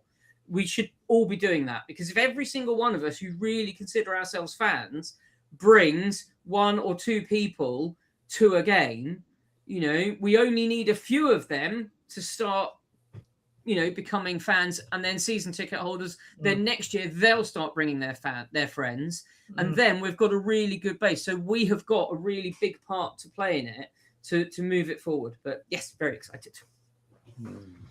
Anyone want to add anything on the stadium, or if I've forgotten anything, or no. I feel like I had loads more to say about it, but I'm just so excited, and it's really beautiful, and it's just actually there is one thing that is it Braga in Portugal? Oh yes, yeah. They are, because this is supposed to be the first ever purpose-built women's football stadium for women. Again, because they were talking, it was all announced as sort of for her, wasn't it? Built for her. Or have I got that wrong? That's built for her was sort of like the tagline sort of because thing. It's supposed to be, it's because I think there's a couple in the States or something like that, but this is the first one in Europe, and Braga in Portugal has said, excuse us, actually. But actually, I think what Braga have got is a pitch with a stand next to it. And I think, I haven't seen much detail of it. I was rooting around trying to find some sort of detail about how it was built and things like that. But basically, rather than building a women's specific stadium, what they've done is built a stadium for the women. Yeah. And that's an important distinction. It's only got 2 sides as well. Yeah. But they've just gone, well, we can't play the women in our big old stadium, so there's a field over there. We'll just put a couple of stands next to that. And what they haven't done is what we're going to be doing here. Yeah, the purpose-built part is what's doing the lifting. It's purpose-built, whereas Braga's seems to have just kind of cropped up from an old quarry. Yeah, it's a stadium the women play in, rather than being like purpose-built for female athletes, which I think is what we're saying. So, and there is a distinction to be had there. So, I was perfectly ready if Braga were going to send the schematics over and everything to go, we've, we might have, bitten off more than we can chew there. Obviously, as long-time listeners to this podcast will know, right up until I think that announcement, the last time Paul Barber had mentioned it, he'd said it was the first one in the world, which we knew for a fact it wasn't. So I'm glad he didn't say that, because that would have looked silly. He did say it'll be the third one in the world. I'm not sure where the other one is, but I'm sure they did their research. So yeah, presumably when they kind of didn't allow for Braga, it was because it hasn't been, nothing specific about it is for women, female athletes and women supporters. It's just where the women play, essentially, which is not dissimilar to the Joy or Kings Meadow or wherever it may be to a certain extent. So that's why it doesn't qualify. But if you are a Braga fan, good luck. Good luck to you. But yeah, we're having. Again, Wolfsburg have got the AOK stadium, haven't they? And as you say, there's the Joy Stadium. There are these little stadiums that are next to the men's stadiums, but they weren't specifically designed. No, with female players and the female football's fan base. Exactly. It's brilliant. I mean, like I said, the other, there's people complaining that it's a waste of money. It's not your money, mate. No, exactly. Tony Bloom's money. Tony Bloom can do whatever he likes with his money. He can go down the pier tomorrow and set fire to it all in front of everybody if he wants to. Please don't do that, Tony. But, it's his money. It's Brighton and Hove Albion / Tony Bloom's money. If Tony Bloom wants to spend, it's going to be something like 80 million. I think is the estimate. It's the estimate, yeah. Good luck. That's his decision. That's entirely up to him. He got it all from Todd Bowley at Chelsea anyway. So. Yeah, to be honest with you, whether last summer or the summer before, we spent 200 million, and half of them have either gone or gone out on loan. So in terms of which was a better investment, I think having a 10,000 seater stadium for your women to play in is probably more of a sure thing than some of these players that we've signed for 25, 30 odd million, and have not always been up to the ticket. So good on him, good on Tony. We've sometimes spoken about the lack of investment in the playing side, which I still think needs a little bit of addressing, because I think that goes hand in hand with the stadium. People will just generally support a team that's better. It's much easier to support a team that's fighting for Europe than to go and support a team who's scrapping for relegation. So I think just generally a bit more investment sort of broadly. But you can't say with the training ground and obviously now the stadium that he hasn't kind of, put his hand in his pocket for the women's game. So a lot of credit goes to him. Yeah, and again, I suppose. Sorry, finally, because otherwise we're going to be all night on this. But the fact, I mean, it's the other side of the stadium to where we thought it was going to be, but the fact that it's on the Falmer site, fantastic. I mean, it's a one club thing as well. If you put it somewhere else in the city, it could so easily have been two separate. It's one club. Emphasised. I mean, there's a little bridge between the two of them as well. There's going to be, which just emphasises we are one club. We're together. We've got a men's team. We've got a women's team. There's academies, whatever, blah blah blah. But we're one club. And again, it's the terrace is there, pre and post match. The superstore is there. So it's a mega store now, isn't it? Sorry. Yeah. It's just everything Brighton Hove Albion is just on this one site. It's just amazing. Absolutely, couldn't agree more. So fantastic news all round. Obviously, as we sort of find out bits and bobs, we'll let you all know via SheGulls, via the podcast. I'm sure we'll occasionally have to, one of our news items might be something that has transpired over the week about, what's going to be there or what size it is or what feature it will have. So stay tuned to SheGulls and we'll try and keep you all up to date with any sort of stadium news.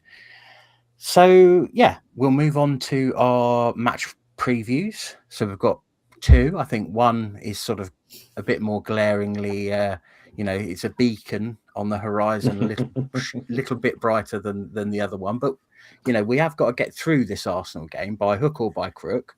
I think we all kind of probably agree that no one wants to get smashed 5 or 6-0 just because you're not placing any importance on it. So I'll start with Claire on the sort of Arsenal game. Do you think the fact that the season, the table, kind of there's not much bearing to be had, win, lose or draw? We can't go up. We could, I guess, maybe drop a space or two, but we certainly can't go upwards. Do you think there's an argument for that almost being slightly freeing for the players, that they kind of, I wouldn't say a free hit, because I think that almost infers like, oh, well, we don't care either way. And I think they do. But do you feel like, with the results we've had, we already played Arsenal and beat them at their place, the players sort of seem to have a little bit more freedom about them, a little bit, not relaxed, but just, enjoying the game a bit more. And that a game like this against Arsenal is just a good opportunity for perhaps some of the more fringe players to kind of exhibit that on the pitch, get their name thrown in the ring for next season.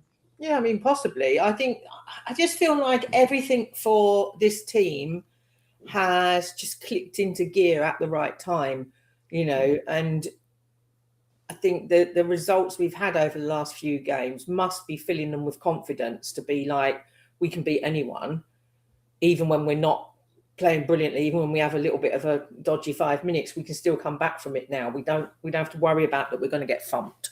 And I think this Wednesday's a weird one for both teams, because it's obviously a game that neither of us would choose to play this week if we could have avoided it, because we all want to be concentrating at the weekend. But I think, we have a slight edge because I think we are buoyant at the moment with the results that we've been getting. We're playing reasonably well. Yes, we're a bit tired.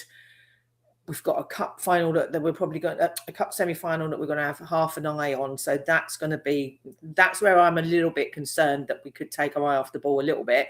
But I think, like you say, I think there will be several players who maybe get a game that might not have got a game if we wasn't in the FA Cup at the weekend. But I also think Arsenal are going to be turning up. It's either going to be two types of Arsenal, isn't it? It's going to be an Arsenal that's demoralised, done, and just, really gutted about the fact that they're now out of the Champions League. They're not going to win anything this season. They're just about scraped for they've got Europe. They can relax a little bit in that sense. Can they win the league? Technically. Is it going to happen? Absolutely flipping not. They know that. You know what I mean? They're playing for pride. But at the same time, I think they look beatable at the moment as a team. They look like what Manchester United looked like last week when I watched them. They just look like they're going through the motions of get this season over with and we'll start again for next season. And that for me means that, we have an opportunity to do something really massive, which is beat them 2 years in a row in this fixture. You know, because before last year's win, we hadn't beaten them, I think, ever. I think we once, was it? Way back never, when, years ago or something. You know, like they thrashed us every time we met them, and then all of a sudden we now look like we could be 3 wins on the trot. You know, and it's just like that's a massive turnaround for your own confidence in yourself as a player, as a team, to be beating a team like Arsenal, who are an extremely good squad. They're a really good team. They're European champions. Even though they've been knocked out this year, they're still the current holders of the European Championship. And I think win, lose or draw, it's not going to matter to us. But I think it matters in the sense of the performance. And I think it matters in the sense of if you beat them again, you go into Sunday's game absolutely rocking it, ready to kick some ass, because, you know, to have got through these games the way we have with the results and the performances that we have to be looking at ourselves as favourites on Sunday. We have to be. Yeah, I agree with that. And I think Wednesday's game is basically the last kind of, it's the real big training game, isn't it? You know, maybe that's how you get around the exhaustion, is that you give them the couple of days off now, and so they don't do any training and use Arsenal as a training session, you know. But yeah, I'm looking forward to it immensely. I really want everyone to just bring the noise. I want it to be an absolute cauldron again, like it was last season, where we just put the shitters up them straight away from the off. Before the game even kicks off, I want to hear every fan singing and chanting, so that when they are in the changing rooms, they can hear us. Might have to bring our scarves along early. We're bringing everything, bringing it all. Get them waving. Drums, get those things waving. Everything, tambourines. If you've got something to bang, you bring it. You're having it. Ben, there's always something a little bit special about a game under the lights, isn't there? You know, what are you sort of looking forward to seeing on Wednesday? Well, I think as Claire said, it's not a free hit because we don't do that anymore. You know, we beat them. We beat them and we beat them well. We beat Man City and we beat them well. We were a bit unlucky not to beat Man United. You know, we're as good as them. You know, we've got every right to go toe to toe with them. And I think it really is just a matter of player management. And you know, I think maybe Fran might get the night off, which gives the team an interesting sort of conundrum, because it's one of those things when Fran's missing, she's missing. I don't know if maybe Kiko will as well, if she's as tired as she probably looked in the second half of Man U. So, you know, but then there are people. There's people out there like Carla Camacho, waving his little flag, who she's performed very well against Arsenal twice this season. So, you know, chuck her in there, and you know, I think there's still, you know, Arsenal's, their defence is still looking a bit shaky. Leah Williamson's back, but she's not, you know, she's not back. I think they're still looking after her a bit. And I think, you know, we've only really seen little snippets of Ulaug. Just, you know, obviously she plays quite well up the left, and obviously Rosa can't play. So, you know, I think a similar team to the last few games, but with the odd one here and there. And I think he might make, you know, earlier substitutions without worrying too much, you know, because it's, again, we don't want to lose. We're at home. No, but there's less stress about making earlier substitutions, because it's, you know, if the team loses its shape and we can see the goal, it's not as serious as it maybe would have been this weekend or whatever. But yeah, I mean, as Claire said, we can't go up, because now, had we beaten Man United, well, I think that's part of the tragedy as well, is that we kind of had Tottenham in our sights, and had we beaten Man United, we could have still caught Tottenham up if we beat Arsenal this week, and then obviously Tottenham on the 15th, whatever it is, the next 16th, whatever. Anyway, but at the same time, we shouldn't get caught by anyone behind us, because I think mathematically all three can, London City, Everton, Villa. But London City have got Chelsea in their last game, and Everton and Villa, I can't remember who else they played, but they've both got to play Arsenal. So theoretically, we shouldn't get caught by any of the teams below us either. It would be nice to equal our points tally from last year, which was 28, wasn't it? So, and we could potentially get 31, which would be incredible. Yeah. So yeah, I just, again, I'm just looking forward to it. And yes, we seem to have worked Arsenal out after, they used to routinely and without even breaking a sweat put 5 past us every time we met them, and suddenly that stopped. Yeah. We just got their number. Nice, even if we weren't thrashing them, we obviously lost at the Emirates, but we lost to an unlucky own goal, and we probably had better chances than they did. That kind of thing. We've got their number, and I think we ought to be able to. We ought to be able to at least get a point, I think. Yeah, that sounds logical to me. She thought she got away with it, but I'm afraid.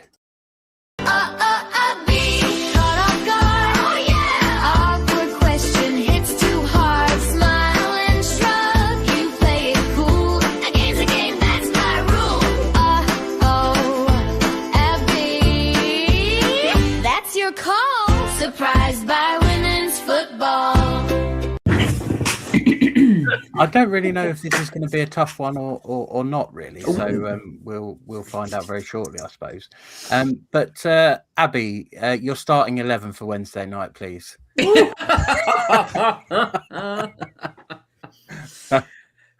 Trying to remember. Let me. Should we start from back to front? So I have a feeling that Chia might get a rest. Mm-hmm. And I know we did discuss this, and I'm now going to just play for time while I find out what our team was on Sunday. Actually, yeah, one in playing time, I think you might be right, because she got a bit of a hand injury, didn't she? Yes. Stumbling that shot from Mallard. So. And she is sort of held together by, her knees seem to be held together by tape. Where are we? There we go. Saturday the 2nd of May. Thank you very much to the BBC. I've just shut all of these tabs down. That's why it's an awkward question. You weren't ready. Yeah. So yeah, I think, and also Baggers has got a really good record against Arsenal, because she had her best game of last season. And also I think she will have something to sort of go and prove now. And actually, it would probably be quite good to give her a meaningful match minutes. Yeah. So I think we might see a change in the goal. And just as I start talking, my dog decides to join in. So apologies to everyone who can hear him. He's just agreeing with everything I'm saying. I think we'll probably keep Hayes, Minami, and Venegas, because they look like they're clicking. I would have thought that Charlie will change for Rachel, because I think Charlie just needs a rest. I don't think she particularly looked. It's not that she looked bad, but I don't think she looked as comfortable as we have seen her. But for a majority of that game, I think we would probably. Well, we're definitely going to see a change with Kafaji, and I would agree with Ben that I'd love to see Ulau come on and have a really good stab at some meaningful minutes, and so on. I think you'll probably have to prize Chankovic out of there with a crowbar. and I'm not sure if Daria is that brave. So I think he and probably Maisie should start in the middle. I think we'll probably see a change for Kiko. And again, it'd be lovely to see Carla come on, and it may well require us to have a bit of a different shape. I completely agree. I don't think we're going to see Fran. She may well be on the bench, but I think she. I'm not entirely sure that he would have taken her off at Manchester United, but she did get a bit of a knock, and it was immediately, no, we're just going to take you off and bring Nadine on. And again, it'd be lovely to see Nadine get some more minutes. And Madison, I mean, she's just, keeps going. So it may well be that she starts, but we might see Bex quite early on. Depending on how we're doing. Again, it may well be if we're 0-0, 1-1 going into the the middle of the second half, it might be a very different sub policy than if we're, either lots up or lots down. Yeah, So, that's very true. Yeah, no, I like that. Yeah, I think, I mean, my only thing would be, I wonder if Bex starts maybe for Kiko and Carla plays. Yeah, Carla plays instead of Fran. Maybe Nadine instead of Yelena or Maisie. Probably instead of Yelena, if I had to guess. But yeah, she'll want to play. It's whether Dario says it's okay for her to play, because I don't think she can play within herself, if that makes sense. Like if there's a tackle that's got a 10% chance, she'll go in for it. She's not the sort of player that's going to go around, just poodle around and keep herself out of trouble. Oh, hang on, that looks a bit tasty. I'll keep away from that. But yeah, like you say, there could be a few players who start, but if it's relatively even at half time, they might just go, okay, take you off, give someone else an opportunity. I can see most of the first team players getting, at least, a half. Yeah. Because whilst we would all quite like to, most of us would quite like to just say, right, U11, lovely, thank you very much. Please sit over there in bubble wrap until Sunday, and we'll let all these people have a go. There is something to be said for keeping up that match fitness, that sharpness. Yeah. Commute with all stiff. Where we have changed things around, they've not necessarily had that communication. I think Liverpool away, I was watching on the television, and it almost looked like they'd met up at the services on the way to go and play a game of football. It'd all been arranged on the internet, and they'd never actually met before. And I think that's one thing the back end of the season they've really, really worked on, is that communication and team cohesion. And there's a lot to be said for keeping that, certainly for half of this game at least. I dare say there's a couple of positions as well where we don't really have the ability to completely change out the whole unit. So like centre back, as far as we're aware, Mylease, Marriott are still unavailable. Obviously, I'll find that out tomorrow at the press conference. But they certainly weren't available on the weekend. It's only 3 or 4 days later, so it surprised me. Well, I don't think they even travelled to the game. No, exactly. So Mylease was training last week, but whether or not she's still, it's not worth risking it, not worth taking her all the way up there. No, exactly. Not if you could do with her being a factor for Liverpool, even if off the bench, she's one of those players who could potentially make a bit of a difference for us. She does have a bit of a different skill set to a lot of our other defenders. So if we need a goal, you could see her replacing perhaps one of the more defensive outlook defenders. So we'll see how that plays out. We've just had one video. We're coming to our predictions now, and I'm going to start with Claire. So we need to play. Here we go. Claire says 4-0 every time. Brian's gonna blow your mind. Hold your breath, the crowd stands still. But Claire says 4-0. There we go. Love it. You get to hear that. I'm going to have to play it twice as well. I hope everyone realizes, because we have got to do 2 sets of predictions. So Claire, I won't hold you to 4-0 as ever, but that would seem a little bit ambitious given we think there's going to be some rotation. But I mean, I feel like Ben said, I don't think their defence has the same qualities that it's had in the past. And I think, again, a bit like we were saying about Chelsea and Man City, is they've relied heavily on the fact that they have a really, really good attack, and that you're not going to attack them. So they're just going to put 5 past you, and that'll be the end of that, and they can go and they don't have to worry about the defence. And I think Brighton gives them a different question to answer, because we've got a very good defence now, and I think if Chia isn't injured, I think she will play. I don't think he'll change that defensive lineup if he can. I think he'll use it as a bit of a training thing, but he'll use it to keep them gelling, keep them all, and like you say, if we're doing all right, then take maybe a couple of them off and give them a little bit of a break with 70 minutes or something. But I think I don't see us suffering a 5-0 thrashing unless that all changes. I think I can see us scoring. I can see us getting a goal, if not two. And I just, I'm always optimistic. I want to win every game. I don't care whether we've got a game on Saturday or a game last week, or I don't have played every day of the week. I want to win every single game. I'm going to go 2-0. 2-0. I like it. Another clean sheet would be nice. We're really racking them up at the moment, aren't we? So came obviously so close to one on the weekend. This is the other thing as well. I think Chia is still in contention for the Golden Gloves, so she's going to want to play. Yeah. Okay, so we've had a 2-0 from Claire. I will go to Abby next.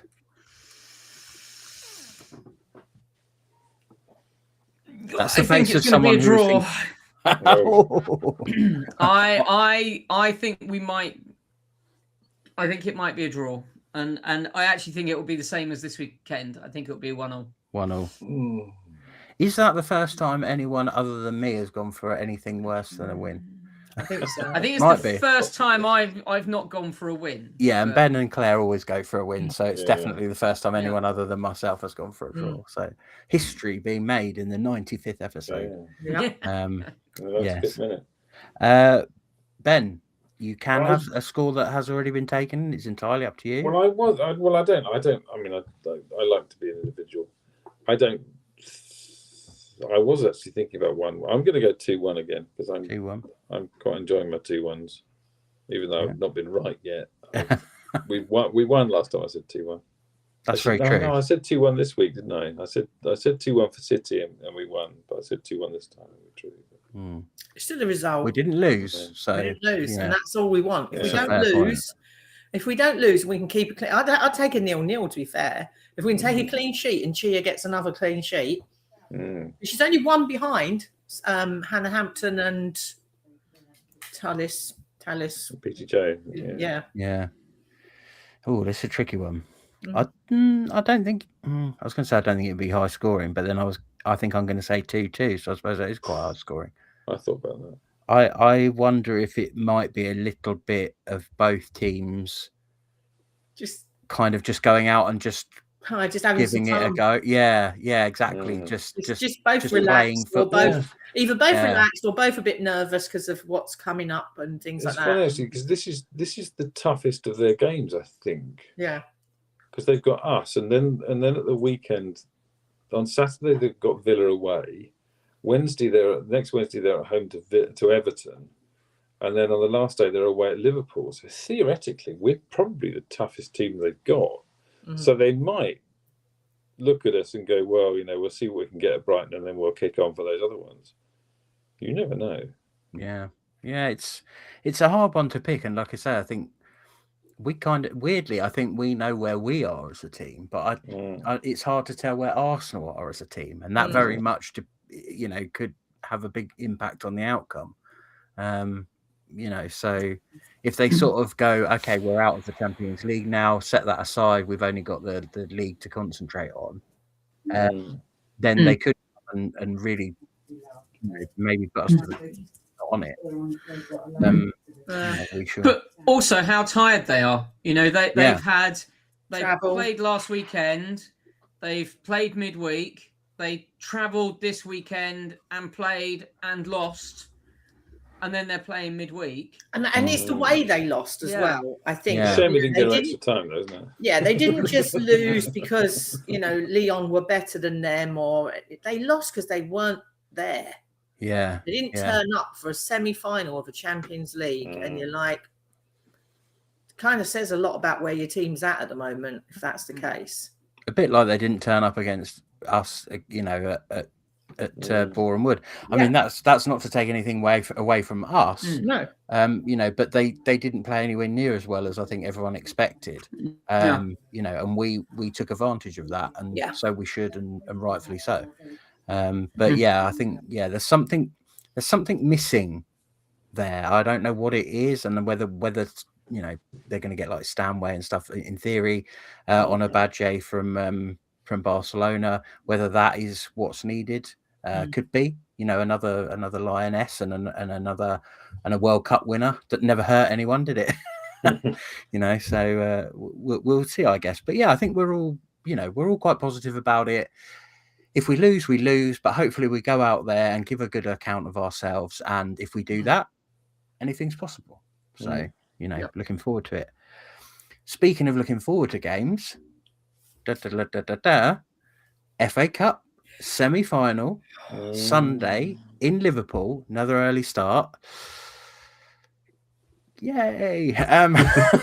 If only teleportation could be invented between now and you know, then I'd be even more excited than the very excited I am right now. But yeah, obviously after Wednesday, we look 4 days, just 4 days after that, the game against Liverpool, which is what our season at this point really hangs upon. I know earlier you said, Claire, about, you know, that we probably are the favourites, and I think we probably are, but I also think Dario will want to make out like we're not. Oh, certainly. You know, I think he'll be very much keying in on the fact that we have to go up to their ground, and you know, we haven't beaten them this season and all this sort of thing. Because then when we come out and thump them 5-0 or 4-0 in Claire's case, then then it will be like a shock rather than like, oh yeah, well that's what we thought would happen. So Tim has mentioned that he's got his scarf. I know Abby has her scarf. I got mine. You've got yours. Great. Abby's got it, but I've got mine. Abby's got it, but you've got yours. Yeah, I am still awaiting DHL to deliver mine. So Abby, you're on mute. Just in case you were chiming in there. Oh, sorry. More interference from puppies. No, I've put the Claire scarf straight in the back of my car so that I can't possibly forget it. Yes. Yeah. Good plan. Good plan. I've already packed my bag for Liverpool to come and get it off me on Wednesday. I have already packed my bag ready. Yeah. So yeah, we're obviously very excited about, as far as we're aware, like the first piece of like exclusive Brighton Hove Albion women's merchandise that's not for anything to do with the men's side of things, not because we want to just deliberately exclude them, but we are not catered for on the women's side. So to have something that actually just says Brighton Hove Albion women is really important. I think the club probably don't appreciate how much of a momentous thing this is, but to be able to wave something that says we are women's team fans is cool. And I would just like to say, if anyone from the club is listening, please just write BHAFC on the other side and sell some of them over the summer as well, because it's great to have a commemorative scarf of a game. We want just normal stuff, but we want some normal scarves and stuff as well, so that we can wave them at other games and not look like a bit of a wally, especially say it very quietly, especially if we lose, because who wants to wave a scarf of a game when we bloody lost? Well, you know, all the rest of the next season. This is a scarf where like it is only ever going to get worn at this one game, pretty much, really, because if we lose, you're never going to want to play it. Let's see it again. If we win, we're going to buy one that says Wembley. And that'll be the one that will wear forever and a day. Do you know what I mean? So it's I think it's a bit of a testing thing to see how merch might go with the women's side, and hopefully, you know, it's. I mean, the snarky part of me wants to say, well, they had to put BHAFC Women FA Cup semi-final because I don't think the men have got to an FA Cup semi-final this year. Oh, not this year. They've been to a few. You know, but it is great, and I'm not going to knock it. I've got something that says BHAFC Women, and if we don't, you know, if for any reason we don't get through this game exactly as we want to, we'll just wear it with the FA Cup bit on the inside, and then you can just hold it up and it says BHAFC Women. Because like with the you know, the stadium and everything, we need to show the club that we want these, you know, and that it is needed. It's very nice, very lovely. Is it a woolly one, or is it kind of that silky? No, it is a woolly one. My wife was a bit disappointed. She thought it was going to be a bit more silky, like the ones we got at LCL. But no, it's proper. I should have Okay. brought it in and held it aloft, but it is. I'm so Worn it scared round of your head. forgetting It's now in the car. It's now in the car. Also, I'm not sure I wanted Mother to see it because then it would be, Then she'll want one. Yes, Yes, exactly. yeah. So we'll see. But yes, it's very nice. It's a nice memento of the day. I think it's the biggest game that we are going to so far. We've got 2 coaches going. There are still seats available if you want to purchase them and all that Not sort of many. stuff. Not many. Get on it if you want to come. We've got probably our biggest away support to date. I think the Arsenal game was probably going to be the Arsenal game was probably going to outbid us, but for this distance, my little ADHD head likes to count, and last count it was 235. I've just looked a minute ago, and there are definitely more seats been sold. So I reckon we will definitely have around 250 people there, which is a lot of noise for us to bring.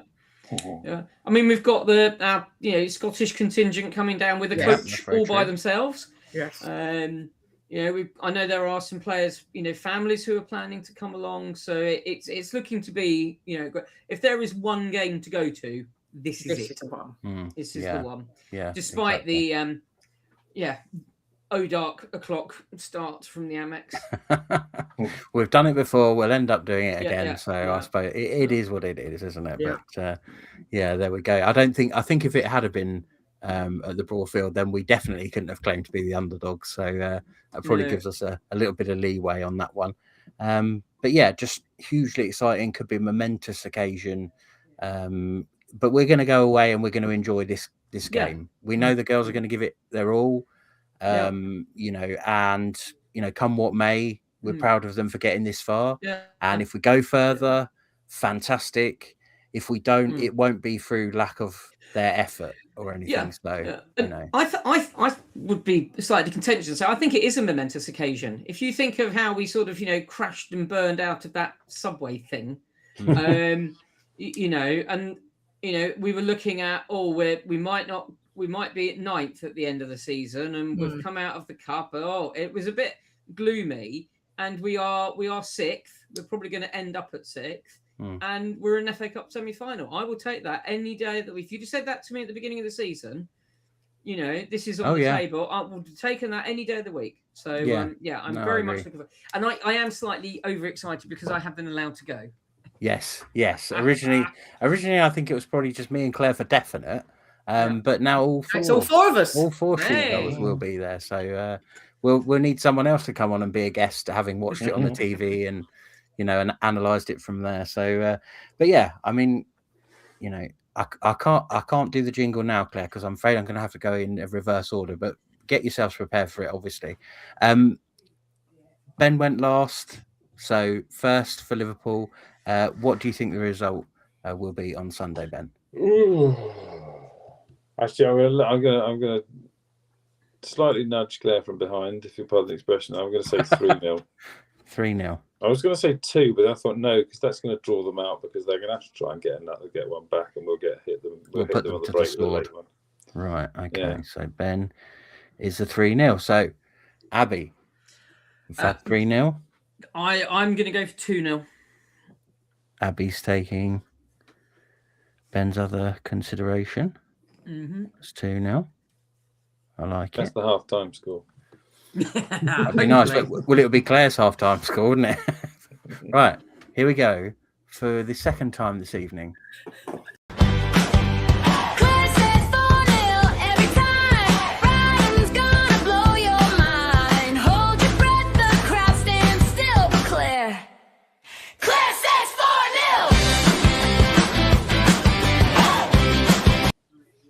There we go. We've had a 2-0. We've had a 3-0. Oh, no, sorry, we don't want penalties. No, I honestly think it's going to be nervy for both teams. I think both teams are going to want this. Watching Liverpool this afternoon play Man City, was it this afternoon? Yesterday, whenever it was. They defended really, really well. They shut up shop. And they did that to us at the Broadfield, and I fully expect them to do it again. I think they will shut up shop. They will hope to get something out to Kerry Holland and Olsen and nick something off of us. And I just think we will have too much for them, but I think it will be really, really hard to break them down. And I'm going to go 1-0. Ooh. Yeah. 1-0. Okay. Yeah, I mean, I think it's an absolutely fair point to say that, they have kind of been what they have been for a few seasons now, and we still have yet to sort of put them to the sword in any meaningful way. I mean, I'm all for putting them to the sword this weekend with 4-0. I will 100% take that. And there's a possibility, it could be the case of it's very nerve-wracking and they don't turn up and we do and wallop them. But we know what we are like sometimes when we start off a game a bit nervy. Yeah. We do that quite a lot. And I just think I don't want to see that. I think that's where the big characters like Fran come in, isn't it? Yeah, hopefully. That's why you've got to keep them. That's why, to me, it might be sensible not to let Yelena play on, or only play a little bit on Wednesday, because I think her and Fran are probably the two most crucial players going into that Liverpool game, because we need to score. We need to score. We can keep a clean sheet. That's fantastic. But can keep a clean sheet all day long and it will end up going to penalties, and then who knows? Yeah. We need to create opportunities, and it's so much of it runs through them and their industry and composure in the midfield. I do also think, though, there has been a couple of games recently where we have been inches away from scoring and it hasn't gone our way. And I just wonder if this might be the game where everything goes starts to. Yeah. That'd be lovely, wouldn't it? That would be lovely. Nice. But Tim, you can have my 4-0 for that. Okay. So we've got 1-0, 2-0, 3-0. I'm not going to go 4-0. Spoiler alert. You can't. Tim's got Tim's got 4-0 anyway. 5-0? No. I think I will go for Ben's normal 2-1. 2-1. And I actually, weirdly, I'll go a little bit more specific. I feel like Liverpool might score first. Maybe. But I think they score first and we go, right. Nothing to lose. Gung ho. Just go for them. Just have them. And we go out and actually turn it around. Like we did against Man City. Yeah. We just go, do you know what? Let's not have half an hour like we had against City. No. Yes. Yeah. Rather not. Rather not. But yeah, I wonder if that might be the situation. Either that, or we'll go 2-0 up, and then they'll score real late and put a bit of pressure on. But we'll see it out like a kind of, Man United, but with us winning in the end, not drawing. So there we go. We shall obviously see by the time we do the podcast next. We will know whether any of these were accurate or whether we're talking out of our rear ends, as we very much often do. So, yes, indeed.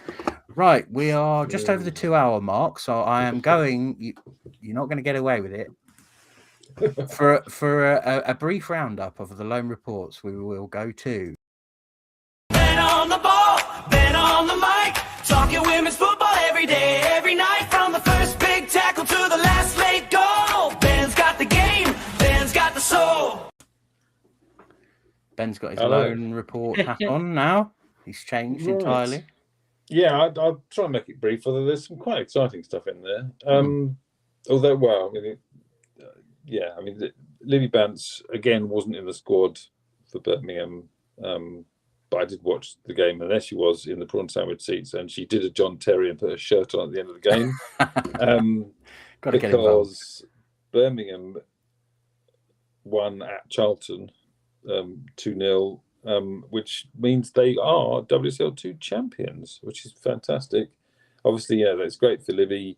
It's great for our former players, Lee Sarri, Lee Givmin, obviously the wonderful Amy Merricks, who was our assistant manager for many years, and then interim manager when we had our little merry-go-round the other year. And obviously Hope Powell is the director of football or something or other there as well. So it's an exciting thing for former Albion players. It's been great to have Brum back up in the WSL because they're a wonderful club. But super proud of Amy. what this means for Libby, I don't know. Whether, again, we do wonder whether she keeps getting contracts, she keeps getting farmed out, whether or not we might have to lose her, I don't know. But I mean, that's just very exciting, even though she wasn't even on the bench. I'll keep the good news good. Up in Scotland, Jess Pegram played the first half. Rangers were in the Scottish Cup semi-final against Montrose. She was taken off at half time, like I said, which is weird because she was almost the best player on the park. But one of the substitutions at half time was to bring on Katie Wilkinson, who scored 2 goals in the second half. So they're through to the final. And just a little note for the people that organised the Women's FA Cup in England, they were playing at Hampden Park, which is obviously it's the Scottish National Stadium, but it is a neutral venue. Neutral venue, yeah. I'm not necessarily saying that the Women's FA Cup semi-final should be played at Wembley, but somewhere should they be played somewhere neutral? Yeah. So yeah, that's exciting. Jess is another final. Great stuff. And then, sadly, the news gets less good.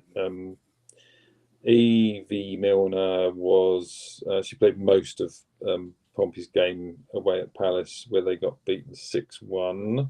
I mean, they got the first goal actually. Yeah. But they were already relegated, and obviously Palace were on a big charge because they had a chance. It was a really weird almost a three-way tie at the top of the table last week. Like whoever won between Brum and Charlton would win the title, but if that was a draw and Palace won, then they get the title.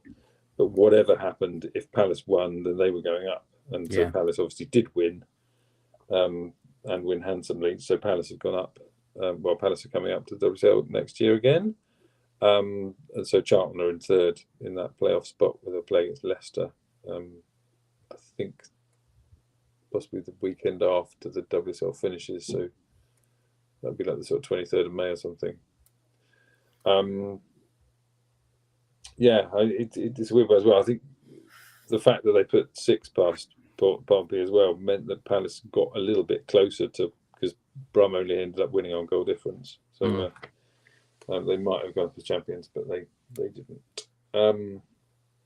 It's good because I think there was a feeling. I certainly had a feeling that Brum might have choked a bit because they were inexplicably beaten by Swifts last weekend. They nearly tried to fumble it, didn't they? Yeah. But luckily, Charlton tried to fumble it as much as Birmingham did. So they were kind of lucky they had each other.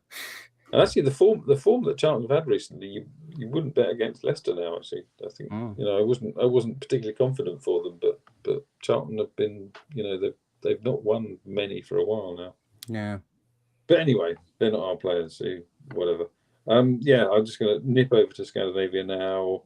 Olivia Garcia played for AIK away at Vitsjö, and unfortunately they're beaten 1-0, which shows one of the very few grass pitches in Sweden as well. It's quite nice.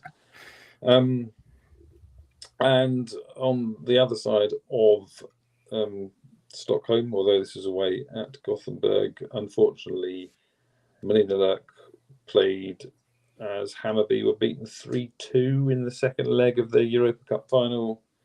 So it's 4-2 in aggregate. So unfortunately, she's got herself a silver medal, which still pretty good. I mean, proud of her. Absolutely. Very proud of her. It's a European final and all that, so really well played. Obviously, they've still got the Swedish Cup final in a couple of months again against Häcken. That's that to look forward to, and obviously they'll kick off their league campaign properly next weekend. I think in both games actually Hammarby will probably be the better team. It's just that Häcken seems to have discovered somebody called Felicia Schroeder, who got the goal in the first leg and then got a hat-trick in the second leg, and you think she's getting nicked in the summer. I'm surprised someone hasn't signed her already, to be honest with you. I think she already had scored like almost twice as many goals as anyone else last season, but I do think 19, I suppose. I think so's Wangerheim, isn't she? So yeah, I think that part of the thing might be there's so many players that have gone abroad at a young age and kind of, even with Wangerheim, she's kind of ended up sat on the bench a lot of the time for Man United. And they're not exactly like bereft of other players in her position. So it's not like she's waiting for someone else to get out of the way or, so, yeah, it's a bit of a weird one, and fair play to her. If she's kind of consciously saying, I want to get a bit more experience or more seasoned, staying in Sweden for a little while before I make that big move, then, fair play to her for betting on herself. Because I could she's the sort of player who Barcelona or someone or one of the top four, probably Chelsea or Arsenal. Yeah. Oh God. If we could persuade us to come here, that would be signing of the century. But I do think the fee could be a new world record. I think she's that good, that young. I think if you sign her and you can get her on a 5 or 6 year deal or whatever, you're going to get prime time. I think she could be the first £2 million player. That's my bold prediction. That might be my bold prediction for next season.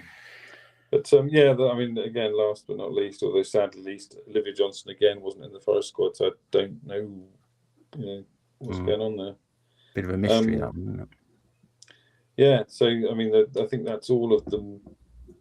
Well, certainly the WSL2 girls ought to be on their way home now, having done very well for themselves. Although, a couple of them, not sure. Yeah, actually, that's another thing as well. Obviously, the academy team, their season's now finished, so we might see a few of them. Tahira Heron is fit again, which could be interesting. And obviously, I don't think she was there last week, but it was very nice to see Grace McEwen on the bench on Saturday, even though she didn't get anywhere near the pitch. But great to see her back. And actually, speaking of our injured players, formerly injured players, that I can't remember what the score was, but the academy did finish off the season by beating Villa, and one of the goals was scored by Lily Dent. So she's back too, which is brilliant. It'll be interesting to see what happens over the summer with some of these players, whether they go back out on loan or whether they allow some of them to, I know last season they did let 3 or 4 go from the academy. So it'll be interesting to see, but obviously we wish them all well, and hopefully even for the ones that, if some are let go, then it's just a road back to hopefully where they belong at some point. So we shall see. Charlie has just mentioned very briefly, so I'll just mention this one, that Salt Dean, of course, Kaylee Green, or Kaylee Barton as she is now. She is she was at one point, I think, the head coach. I think she's listed on their website now as the assistant head coach. I think that might be because, a bit like Emma Byrne at Lewis, she's taken on other responsibilities with like national team and things like that. So she may have had to step away from Salt Dean a little bit. But obviously she was there, and they won the Sussex. I always forget what it's called. Challenge Cup, is it? It's the League Cup, I think. Something like that. Yeah. So fair play to them. Well done. It's always good to hear about local teams doing well. So, we're all about the Sussex vibe. So congratulations to them. Right. Any other business before we wrap this one up? I don't think we've done too bad. 2 hours, 12 minutes. Given the amount really impressed. I thought we were going to be here for about 6 hours. There you go. You bedded down for the night. I've got my pillow. I was going to be all having a little nap while you carried on through something, and then I thought I'd join in again when it's.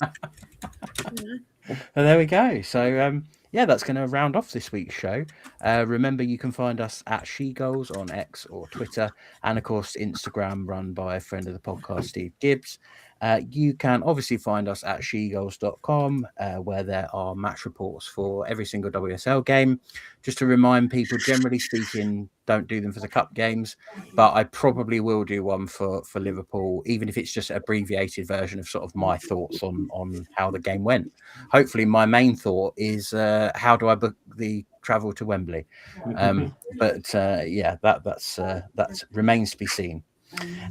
You can also go ahead and find us on Facebook by searching SheGulls Podcast. Should pop up, and do give Brighton Brighton women fans a follow too for more sort of general Albion chat. All that remains for me now is to say a massive thank you to you, Ben. Well, thank you all. An enormous thank you to you, Claire. Thanking you. A gigantic thank you to you, Abby. Thank you. And I shall say this has been the SheGulls podcast, powered by Albion Obsessed. Good night, River. Good night. Good night, Jane.